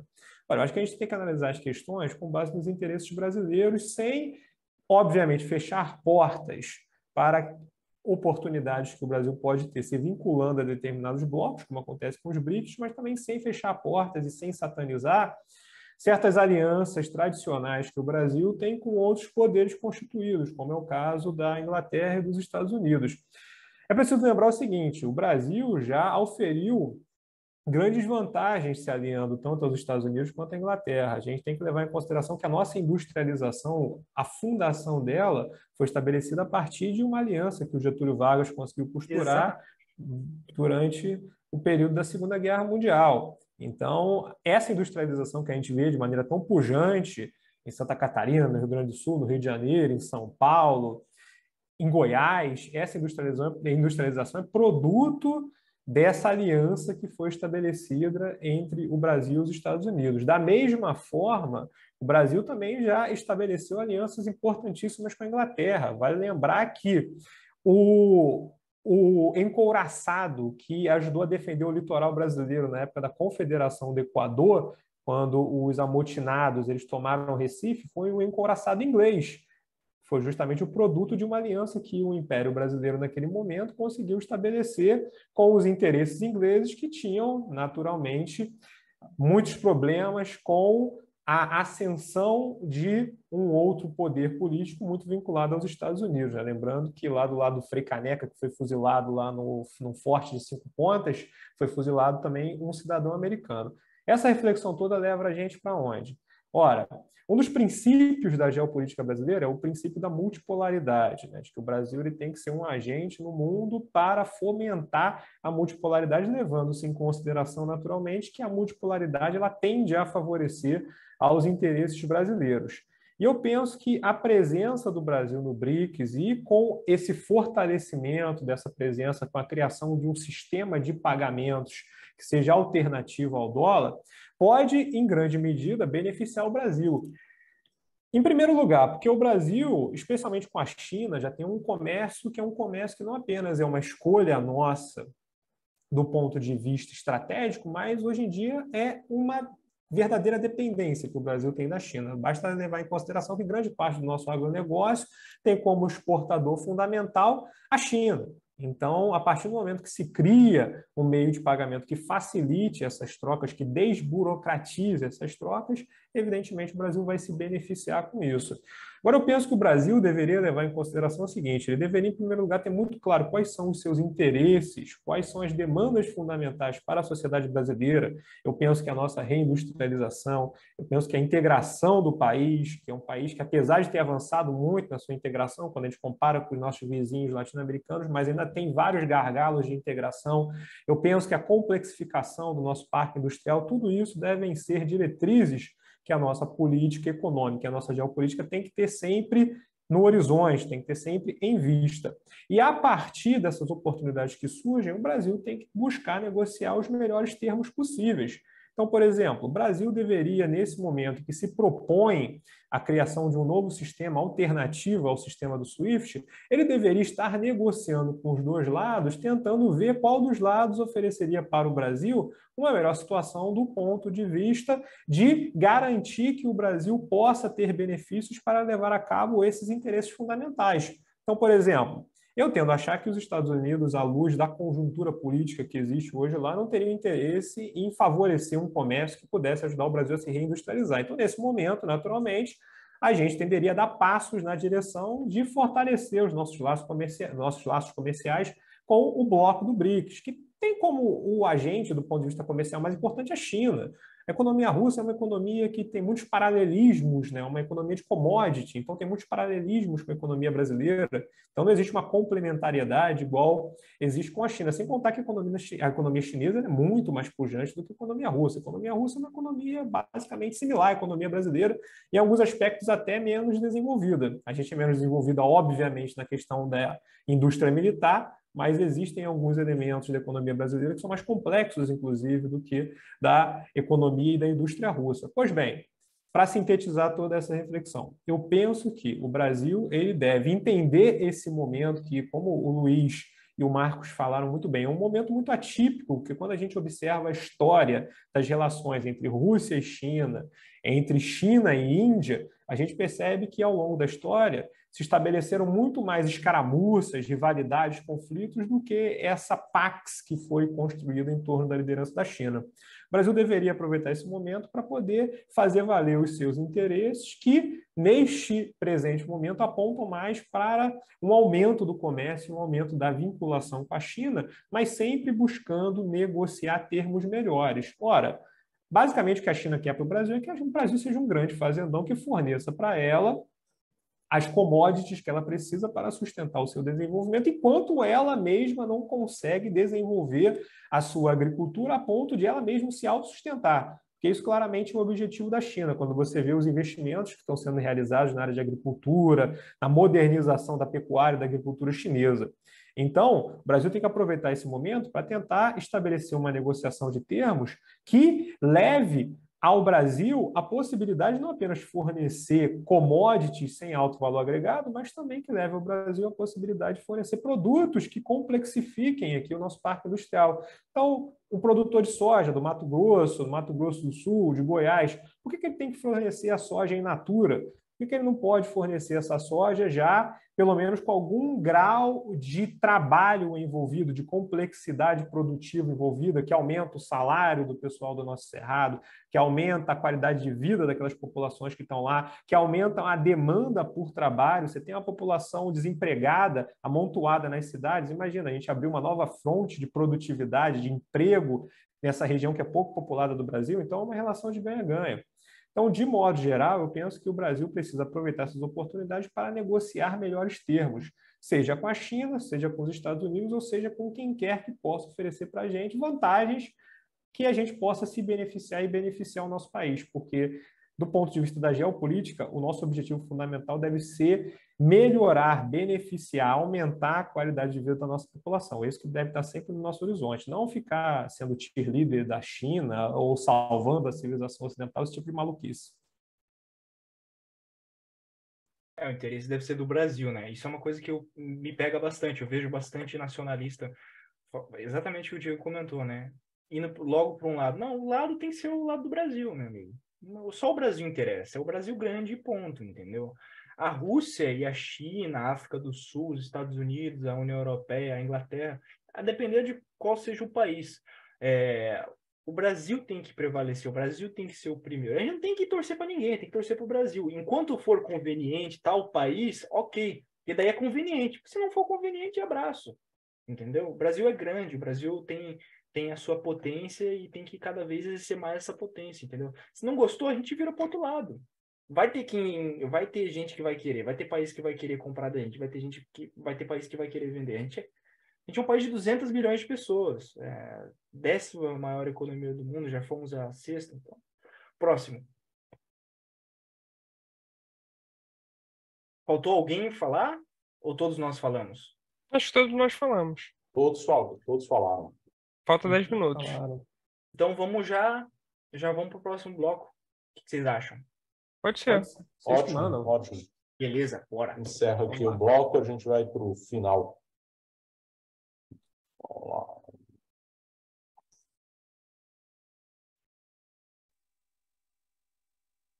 Pessoal, voltamos aqui para o último bloco. Vamos falar aí sobre a crise da Americanas, que está sendo um assunto muito falado. Vamos falar um pouquinho agora de mercado, de economia. Último bloco, já 11 horas aí da noite, todo mundo já aqui com a garganta aquecida. Pode ser um bloco mais descontraído, mais tranquilinho. Pessoal, se vocês quiserem eu começo falando. Se alguém quiser começar, pode falar aí, não tem nenhum problema. Pode ser eu? Pode. Então, vamos lá. Tranquilo. Então, vamos lá. O que eu tenho para falar das Americanas? Americanas, né, uma e-commerce, loja física, uma empresa gigantesca, uma empresa aí do senhor Jorge Paulo Lema, Sucupira, os homens mais ricos do Brasil, basicamente. Eles não têm só Americanas, mas o problema ocorreu nas Americanas. 20 bi de dívidas, né? Parece que não é bem 20 bi de dívidas, é mais do que isso, mas ainda tá uma coisa meio nebulosa, a gente não sabe o número certo. Tem gente que fala que é 20, tem gente que fala que é 30, tem gente que... Eu vi uma matéria hoje daquele portal de Minas, que é bem famoso, tá, até bem conceituado, ele falando que é 42 bilhões de dívida. Então, não dá para muito bem saber ao certo quanto que é essa dívida, mas vamos basear aqui na melhor das perspectivas, 20 bilhões aí de dívida. Já entraram em contato aí com os Rothschilds, né, para poder fazer a recuperação judicial da empresa, né, para entrar em contato com os credores, tentar negociar essa dívida e tudo mais. Agora, uma coisa, quando eu fiquei sabendo dessa questão dos Rothschilds, me bateu uma questão interessante. Logo os Rothschilds, né?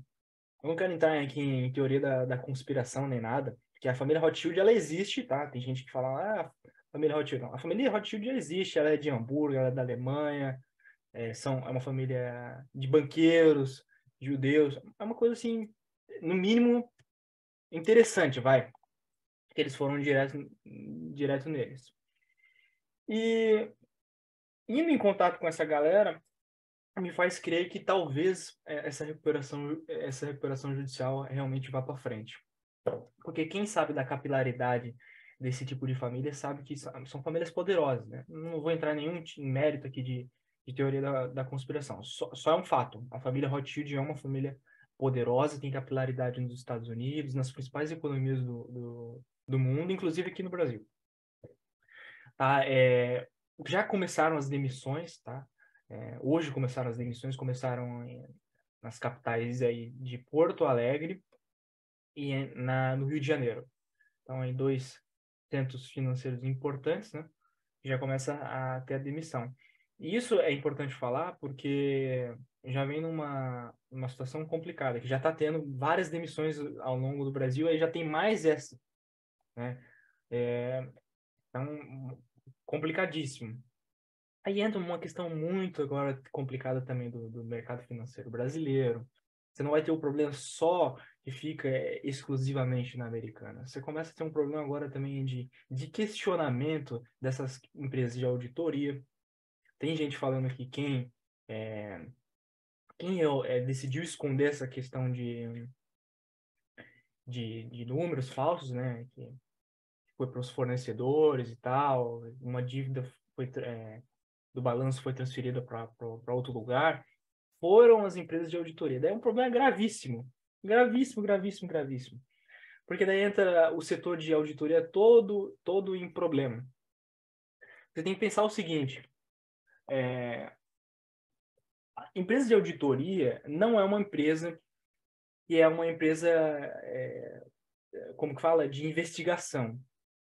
Tá? Ela não é uma empresa Sherlock Holmes. Ela recebe número de balanço. Ela tem que fazer a contabilidade ali e ver se o número está batendo. Mas é o seguinte, se a empresa mandar para a empresa de auditoria equivocadamente, não tem milagre que faça, meu amigo. Não tem milagre que faça. Uma outra solução seria a CVM, que é o órgão competente, ir atrás desses caras. Que daí sim teria que ser. Aí investigação, tal e tudo. CVM vai lá, vê se esses caras estão equivocados, e aí vê o que tem que fazer nesse caso. Não empresa de auditoria. Só que aí também tem um outro problema. A CVM vai lá, tá? Faz o seu trabalho. E, convenhamos, a CVM é complicado fazer o seu trabalho. Mas vai lá e faz o seu trabalho. Vê que a empresa está equivocada. Vai lá e começa todo o processo devido legal. São homens poderosos, a gente sabe. Até isso ir às vias de fato, quanto tempo demora? Né? Para ser solucionado. Então, é um problema que ultrapassa muito, mas são muitas variáveis. E a gente começa, igual o Diego falou no episódio anterior, no bloco anterior, a gente começa a especular, a gente não tem nada muito certo ainda. A gente precisa ver o que aconteceu de fato. O próprio CEO da companhia, que ficou 9 dias na empresa e percebeu esse erro, que é um diretor, um executivo aí de alta patente no mercado financeiro, percebeu isso em 9 dias, entendeu? E, pô, ele não sabe muito precisar bem o que ocorreu, o que está ocorrendo. E a gente começa a entrar no campo especulativo. A gente só sabe que o problema é muito grave e todo dia tem uma nova notícia e a gente começa a especular. Esse é o mercado financeiro, né? Especulação. Começa a especular. E aí, a gente também é outro questionamento. Tem gente ganhando dinheiro com isso. Como sempre. Finaliza aqui meu comentário. Posso entrar aqui com a minha fala? É o seguinte, né? E boa parte do que eu vou falar aqui é baseado, inclusive, no artigo que eu escrevi para o BG, meu mais recente artigo, né? Que foi sobre a crise da Americanas, né? E, inclusive, sem esses desdobramentos recentes aí que teve. Então, ou seja, já tá um pouquinho envelhecido. Mas, enfim. Primeira coisa, né, sobre essa crise da Americanas, né, é que ela gera, como o próprio Miguel comentou, né, ela traz mais perguntas do que respostas, né, sobre o ocorrido, né. E aí a primeira pergunta que a gente tem que fazer, né, como, né, uma empresa listada em bolsa, né, uma das 3 maiores, está aí entre as 3 grandes aí do varejo brasileiro, né, junto com a Via, que é dona das marcas Casas Bahia e Ponto Frio. Na verdade, não é nem Ponto Frio, é só Ponto. E a Magalu, né, Magazine Luiza. Então, ou seja, a Americanas está nas 3 grandes aí, grandes redes varejistas. E aí, empresa em bolsa, é auditada, né, e é uma gigante da auditoria, que é a PwC. Né? Como que essa empresa tipo assim, não percebeu, né, esse rombo, né, esses 20 bilhões de reais que simplesmente sumiram, né, dos demonstrativos contábeis. Né, de repente, 20 bilhões de reais, né, desapareceram e só agora que descobriram isso. Né? Então, assim, é uma pergunta que assim, tem que ser feita. A outra pergunta, né, que é a questão da auditoria. Tudo bem que a auditoria não faz milagre. Né? A questão será que esse trabalho que a PwC fez, e a PwC auditou todas as contas, e, em princípio, não detectou nada, né? Nada de anormal foi detectado. A questão será que realmente todo o trabalho de auditoria foi realmente realizado, né, devidamente, né? E a gente tem que tomar um certo cuidado, porque, assim, isso, em alguns aspectos, né, claro que tem algumas diferenças, né, lembra um pouco aquela questão das agências de classificação de risco na crise de 2001, né, que as agências de classificação de risco, elas davam lá grau máximo, tipo assim, o melhor grau de pagamento para títulos que depois se descobriu que eram verdadeiramente títulos podres, eram verdadeiras bombas financeiras, né? E, então, assim, isso, por sua vez, isso coloca em suspeição o próprio trabalho das auditorias, não só na Americanas, mas em outras empresas, né, que também são auditadas por essa mesma companhia, a PwC. Né? Então, assim, se isso não foi detectado na Americanas, que garante que não vai ser detectado em outra empresa? Né? Terceiro ponto, né? Terceiro ponto que a gente tem que colocar é o tamanho da dívida. Você falou que esse 20 bilhões, né, se refere ao tamanho do que não foi contabilizado, né, nos demonstrativos. A dívida, pelo menos segundo a Americanas, se não me falha a memória, ela declarou, e aí os valores diferem. Por exemplo, de início era 43 bilhões, aí depois foi para 41, depois foi 42. Ou seja, os caras nem sabem qual é o real tamanho da dívida. Mas seja qual for, né, se for nessa faixa, e aí você olha, e aí você tem a ideia, né?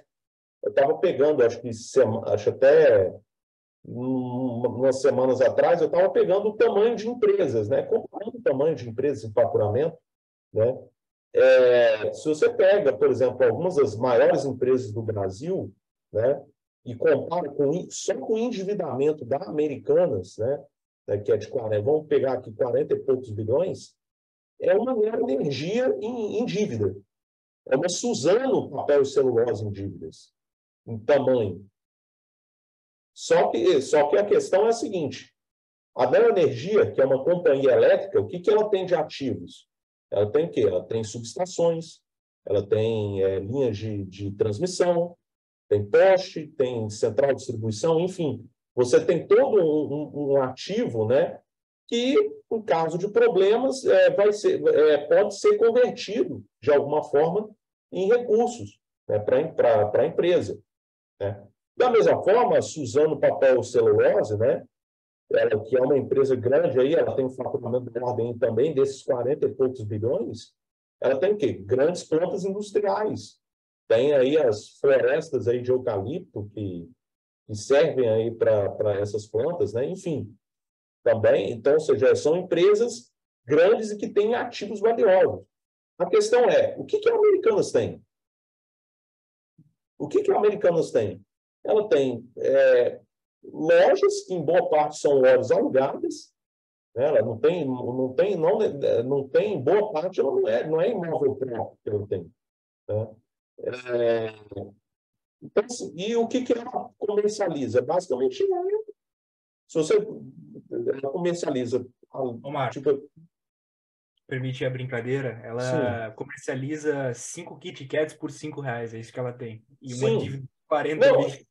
e assim, pegando o gancho que você falou, cara, pegando o gancho no que você falou, se você vai numa Americanas, eu não sei se você já foi recentemente no Americanas, mas assim, quando você vai na Americanas, né, pelo menos aqui onde eu vou, que é aqui no shopping da minha cidade, né, é uma experiência, é uma evidência anedótica bem interessante. Você vai lá, né, e assim, tem lá a seção de eletrônicos, tem a Tudo seção de higiene. desorganizado. Tem isso também. Além da desorganização, tipo assim, aquelas sessões ali, você não vê movimento assim, expressivo, significativo. A respeito disso, você tem sempre fila no caixa. Sempre tem fila no caixa. Mas geralmente é o quê? É de gente que vai comprar doce, chocolate e chips. Agora, eu não sei como é que é na Americanas aí perto de vocês. Mas, Exatamente. Fora o furto, né? Que é comum pra caramba. fora isso. E aí, e cada vez mais, eu não sei se vocês observam isso, né? Pelo menos na Americanas aqui, cada vez mais vendem aqueles chips de segunda categoria, né? Não é nem mais aqueles chips da Elma, né? Elma Chips, não é mais Fandangos, Doritos, é aquele chipão, né, de 180 gramas, né? Que é mais sal do que tudo, né? Então, assim, você vê que basicamente os caras têm... a Americanas virou basicamente loja de doce chocolate, e doce chocolate de segunda categoria também, né? E chips, também de segunda categoria, né?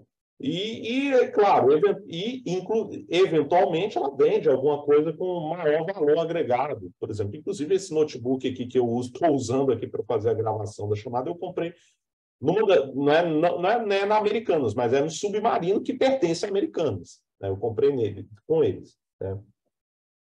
E assim, quando você nota, né, e aí a gente falei da questão de como a empresa não detectou isso, Falei também agora da questão do como a auditoria não detectou isso, tamanho do endividamento. Então, ou seja, você tem uma empresa super endividada, cujo valor de mercado dela praticamente, vamos falar real, o valor de mercado dela, se você pegar o valor justo de mercado da Americanas, deveria ser zero. Deveria ser zero, porque o valor da ação da Americanas, se você pesquisa aqui, vou pesquisar aqui rapidamente a Mer3 aqui. Tá menos de 2 pila, tá 1,75. Está 1,75. Está caro. Está caro a ação da Americanas. Basicamente, o valor dela que está sendo observado aqui é especulação em cima do quê? Será que vai dar certo aqui a recuperação judicial dela? Baseado no nome do lema. No nome do lema, né? Então, assim, quando você observa o valor justo mesmo, se você considerar, se a ação da Americanas caísse para zero, ainda estaria cara a empresa, porque só pelo tamanho do endividamento que ela tem. Na verdade, o ideal seria, se alguém quisesse assumir a Americanas, você pagar para o cara assumir essa bomba. Tem que pagar. Você paga para o cara assumir a Americanas. E aí, assim, outro ponto também, e aí entra um ponto importante também, que é o quarto ponto que eu vou falar, né? Eu falei da questão dos ativos, ou seja, Americanas, mesmo que ela vendesse os ativos que ela tem, que são já muito poucos, não conseguiria liquidar as dívidas nem de longe, né? Se você pega, né, e aí entra o seguinte ponto, que é a questão ética, né? A formação ética da elite, né, brasileira, né? Porque, por exemplo, eu vi um tweet, né, isso aí foi um tweet do Fausto Oliveira, né, um grande jornalista aí do setor nacional desenvolvimentista, né? E ele mostrando, né, um trecho do livro, de um dos livros de cabeceira, né, de um dos caras da 3G Capital, né? E, por exemplo, como você melhora o... Foi do Sucupira. Sicupira ou Sucupira? É Sicupira, né? E aí o cara faz, tipo assim, o livro de cabeceira dele traz uma dica lá para melhorar a demonstração contábil da empresa. Vamos atrasa pagamento. Fala isso na cara, assim, na lata mesmo, no livro, assim, atrasa pagamento.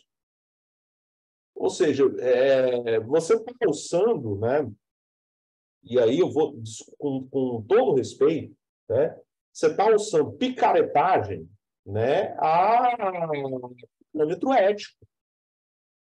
Você está alçando picaretagem, pilantragem a método de gestão.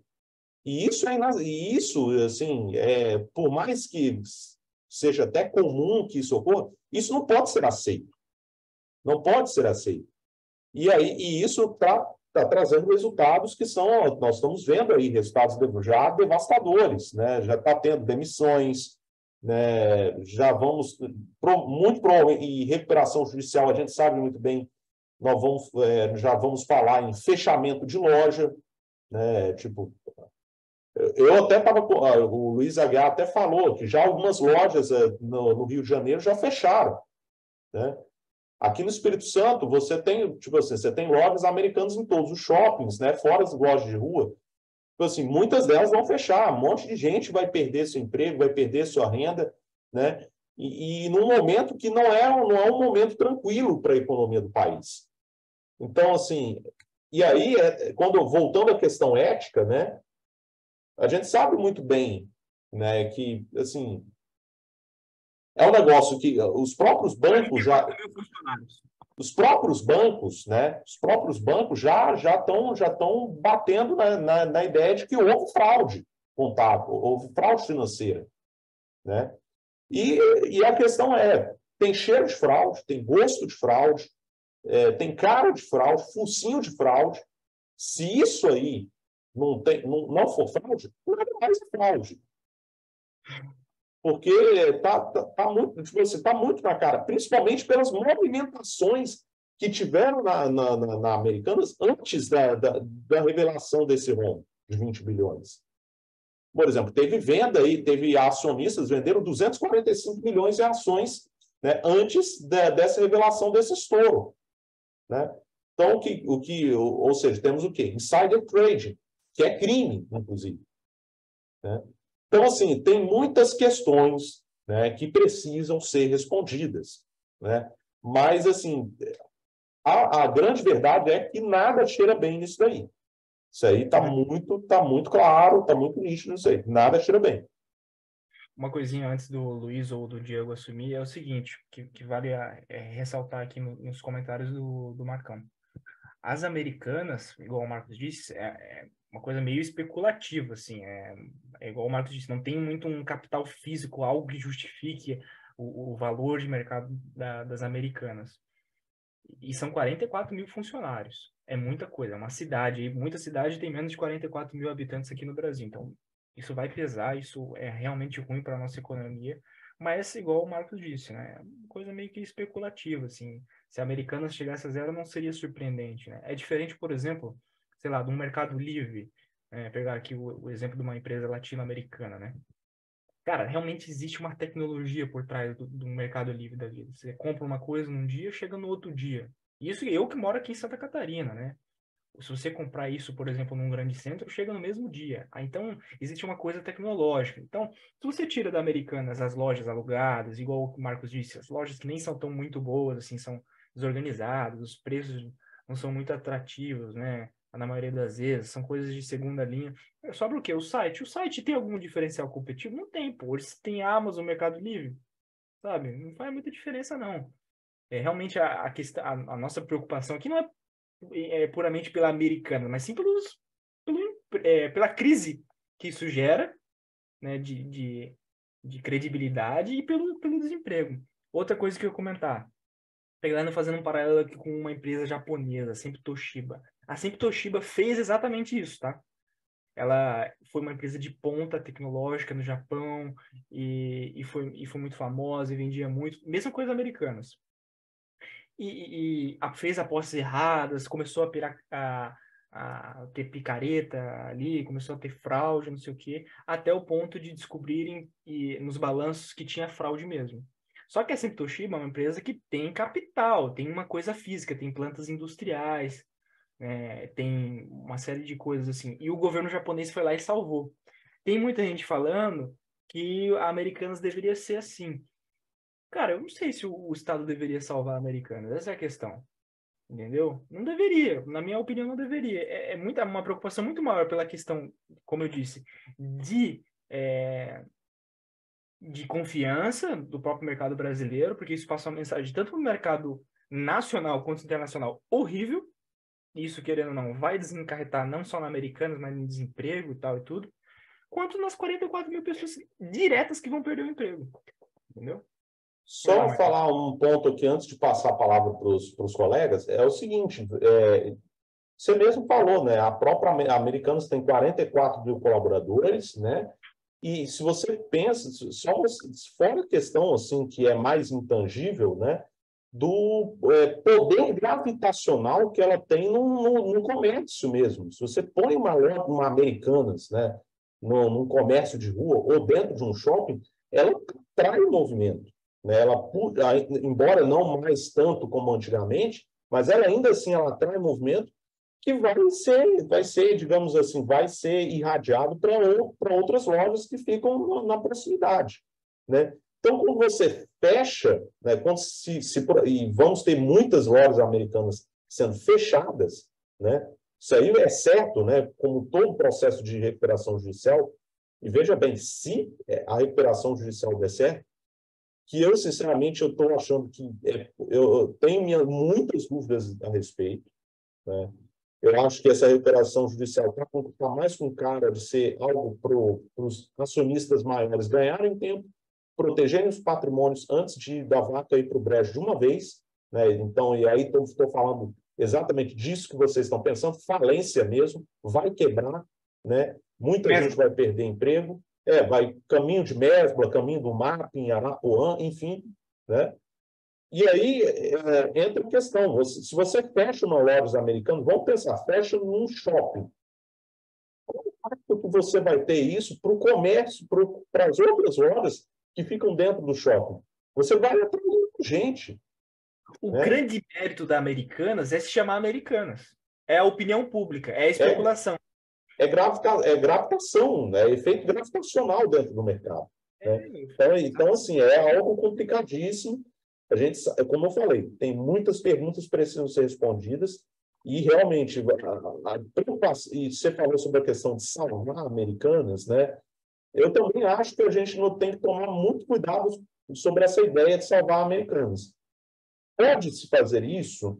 Eu até acho que seja possível pela questão do emprego. A questão é como fazer isso. Eu, por exemplo, acredito que os acionistas de referência, que é o 3G Capital, num eventual processo de salvamento, né, da empresa, deveriam entregar suas ações. Ou seja, deveriam perder o controle. Porque eles são, de certa forma, mesmo, e aí eu não estou falando, mesmo que eles não sejam os responsáveis diretos pela fraude, eles, no mínimo, e aí, opinião minha, no mínimo foram omissos nessa questão. Eles deveriam saber, eles deveriam perceber essa questão em tempo, esse rombo de tempo. É a empresa deles, né, pô? É a empresa deles, meu camarada. Né? Vamos lá passar a palavra aqui para os demais colegas. Exato. Diego, quer começar ou eu posso fazer meus comentários aqui? Pode aí, Luiz, pode ir, vai lá. Não, então tá bom. Então eu vou ser breve, assim, só para efeito, assim, da gente ter um pouco da dimensão dessa dívida aí da Americanas, se chegou aí a 44, 42 bilhões, só para ter uma ideia, o orçamento da cidade do Rio de Janeiro gira em torno aí dessa cifra aí. Só para vocês terem uma ideia, uma cidade que tem mais de 6 milhões de habitantes, né? Tem o seu orçamento assim para pagamento de tudo, né? De fornecedores, de funcionários, de despesas de manutenção, tudo. É o rombo, é o tamanho do rombo das Americanas. Então, assim, não é uma coisa nem um pouco pequena, né? E eu estava ouvindo aí o Marcos falar sobre o tamanho da dívida, né? De que talvez tivesse até que pagar para alguém assumir, né? Aí veio na minha cabeça, eu estou fazendo analogia com o futebol, né? Ao invés de ser uma SAF, seria uma SAV, né? Sociedade Anônima do Varejo. Não sei se faz sentido, né? Porque realmente é uma coisa que, como o pessoal falou aí, né? É uma das maiores, né? E impacta em vários outros fornecedores, né? Não só nas grandes empresas, como, por exemplo, o próprio site da Americanas vendia vários produtos que você nem encontra nas lojas físicas, né? Vários fornecedores vendiam só pelo site mesmo da Americanas, diversos produtos. Então, assim, é muita gente que vai ficar não só os trabalhadores, né, das lojas físicas, como também o pessoal dos fornecedores que vai ficar aí a ver navios, né? Até o meu celular que eu comprei na outra semana, eu comprei na Americanas e a mulher ainda me ofereceu garantia estendida. Eu não sei por quê, né? Mas enfim, só esse comentário breve mesmo, faltam 10 minutos, eu vou passar a palavra aí para o Diego. Tomou uma volta ainda bem que você não fez a garantia, né? Senão você ia tomar uma volta, não ia ter quem cobrisse a tua garantia aí. Exatamente. Assim, eu vou tentar só complementar, porque já foi feito um panorama muito bom aí pelo Marcos, né, que estudou a fundo o assunto, o Miguel também que tem experiência na área do comércio, o Luiz também que trouxe algumas informações importantes. Eu queria só olhar para esse caso da Americanas como uma espécie de uma síntese do que é o capitalismo à la brasileira. Porque, de modo geral, assim, o Marcos foi uma pessoa prudente, cuidadosa, no ponto de vista de analisar essa questão do ponto de vista criminal, moral, mas me parece bastante claro que aí foi uma mutreta que aconteceu, né, como a gente chama aqui no Rio de Janeiro. Porque, primeiro que as Americanas, de modo geral, já me pareciam estar trabalhando alavancadas há muito tempo. Eu morei durante um tempo na cidade do interior do Maranhão, sabe? Uma cidadezinha, daquelas que não tem quase nada, a cidade quase não tem um posto de gasolina, é um cotoco de cidade. Lá no centrinho comercial que tinha lá, com uma lojinha que vendia tecido, do lado tinha uma lojinha de roupa e lá no meio tinha uma loja Americanas, gigantesca e completamente vazia. Você nunca via uma alma viva lá e quando você via era uma pessoa comprando água, comprando biscoito, comprando alguma coisa do tipo, né? Ou seja, você tinha uma operação econômica, comercial completamente alavancada sem ter razão, demanda para isso. Do ponto de vista do ocorrido, a dívida, eu acho que os valores em si, eles não são nem tão importantes, porque aí você acaba entrando no mérito de, primeiro, que a gente não tem noção da contabilidade, porque está uma bagunça só, cada hora você escuta uma informação diferente, mas o que se sabe, de modo geral, é que foi feito um aporte, né, foi retirado um valor do que seria o fluxo de caixa das Americanas e, de modo geral, quando você trabalha no varejo, as empresas que vendem para as Americanas os produtos, elas vendem com base nos dados que são passados, né? É como o cartão de crédito quando empresta para você. O cartão de crédito empresta para você tanto com base no salário que você ganha. Se o cartão de crédito ele empresta para você, levando em consideração que você ganha 10 mil reais, e na verdade ele descobre que você ganha 1.000, o natural é que ele vá atrás de você para você pagar essa dívida, porque ele vai ficar com medo de você não ter condições de pagar. Num certo sentido é isso, porque foi divulgado um determinado valor de fluxo de caixa e foi descoberto, e depois foi anunciado também pelo CEO das Americanas, que o valor era outro e que esse dinheiro simplesmente sumiu. Ora, se o dinheiro sumiu, não foi o atendente, o caixa das Americanas que levou esse dinheiro embora. Se esse dinheiro sumiu, não foi lá o varejista, o coitado que vende para as Americanas que levou esse dinheiro embora. Quem levou esse dinheiro embora foi justamente a holding que controla as operações financeiras da Americana, que é uma holding que não tem nem sede aqui no Brasil, que é controlada por esses três grandes nomes aí do capitalismo brasileiro, o Sicupira, o Lema e o outro aí, cujo nome eu não me recordo. Pois bem, isso, Pérez. Então, são essas três pessoas que os três têm dupla cidadania, o Lema acho que é suíço, o Sicupira é também de outro país, então eles podem, inclusive, alegar ter cidadania em outro país para poder se sair aqui dos desdobramentos jurídicos desse problema, entre aspas. E o que vai acabar acontecendo, pelo menos tudo indica que a situação vai se deslindar para esse caminho, é uma solução parecida com aquilo que acabou acontecendo com a Oi. Inclusive, a CFO, né, que seria a diretora da Oi, já foi, inclusive, contratada pelas Americanas para poder gerir esse processo de transação. Fundamentalmente, o que acontece? Qual é a forma que você tem de estabelecer alguma recuperação judicial de uma empresa como as Americanas nessa situação? Você vai fazer um IPO maluco, em que você vai lançar um monte de ações no mercado sem qualquer valor. Quem tem ações das Americanas vai perder ainda mais patrimônio, porque se o cara comprou a 10, está valendo 1,70, depois você lançar um monte de ação micada no mercado, isso aí vai cair para 0,17. Então, o patrimônio que já foi completamente desmantelado vai ser ainda mais desidratado. Ninguém no mercado vai comprar uma ação dessa, quem vai ter que acabar comprando vai ser o Estado. Então, no final das contas, vai acontecer uma recuperação judicial indireta, que é o que tudo indica que vai acontecer. Pois bem, o que muita gente acaba não entendendo é que, hoje em dia, à luz desse capitalismo transnacional que a gente tem, fluido, em que você não tem mais uma figura jurídica muito clara, em que você tem uma holding que controla outra holding, que controla uma empresa, é que não existe mais uma ligação, uma vinculação dos indivíduos, das pessoas físicas com as empresas. Então, por exemplo, para o Lema, para o Sicupira, não necessariamente a falência das Americanas é uma coisa ruim. Por exemplo, levando-se em consideração que houve esse rombo gigantesco de 20 bilhões e o mais natural seria pensar que esse dinheiro foi para a holding dele, deixar a empresa falir, fazer com que 44 mil pessoas percam seu emprego, fazer com que economias em cidades pequenas e de médio porte simplesmente desabem por conta desse eixo econômico, que também desabou. Para eles isso não vai fazer nenhuma diferença. Isso é uma tônica muito clara do que é o capitalismo brasileiro. Existe uma narrativa, essa narrativa fantasiosa, de que esses grandes empresários brasileiros, esses que estão aí na mídia, não o cara que tem a sua empresa, que luta, que produz, esse daí sofre muita dificuldade. Quem tem uma empresa que de fato produz no Brasil sofre dificuldade de estrangulado, tem dificuldade de crédito. Agora você tem essa camarilha que tem muitas vinculações políticas, né? O Lema, por exemplo, tem a sua bancada política. Então essa camarilha política tem muitas facilidades e transita no meio da política brasileira fazendo justamente esse tipo de operações que a gente poderia classificar de uma maneira muito tranquila como operações criminosas. E a mesma coisa vale, aqui não vai dar tempo de comentar, mas também vale para essas empresas locadoras de veículo, que o camarada ele paga 40 mil reais num carro sem imposto, e aí usa o carro 2 anos fazendo locação e depois de 2 anos o cara vende por 70 mil carro no valor de tabela FIP. Isso é o quê? Se isso aí não é uma mutreta, eu não sei o que é uma mutreta. Porque, na verdade... Pode falar. Não, e o Salim Matar financia um monte de deputado, e o próprio Jorge Paulo Lema tem o programa dele de novas lideranças políticas, né? Chama Renova Brasil.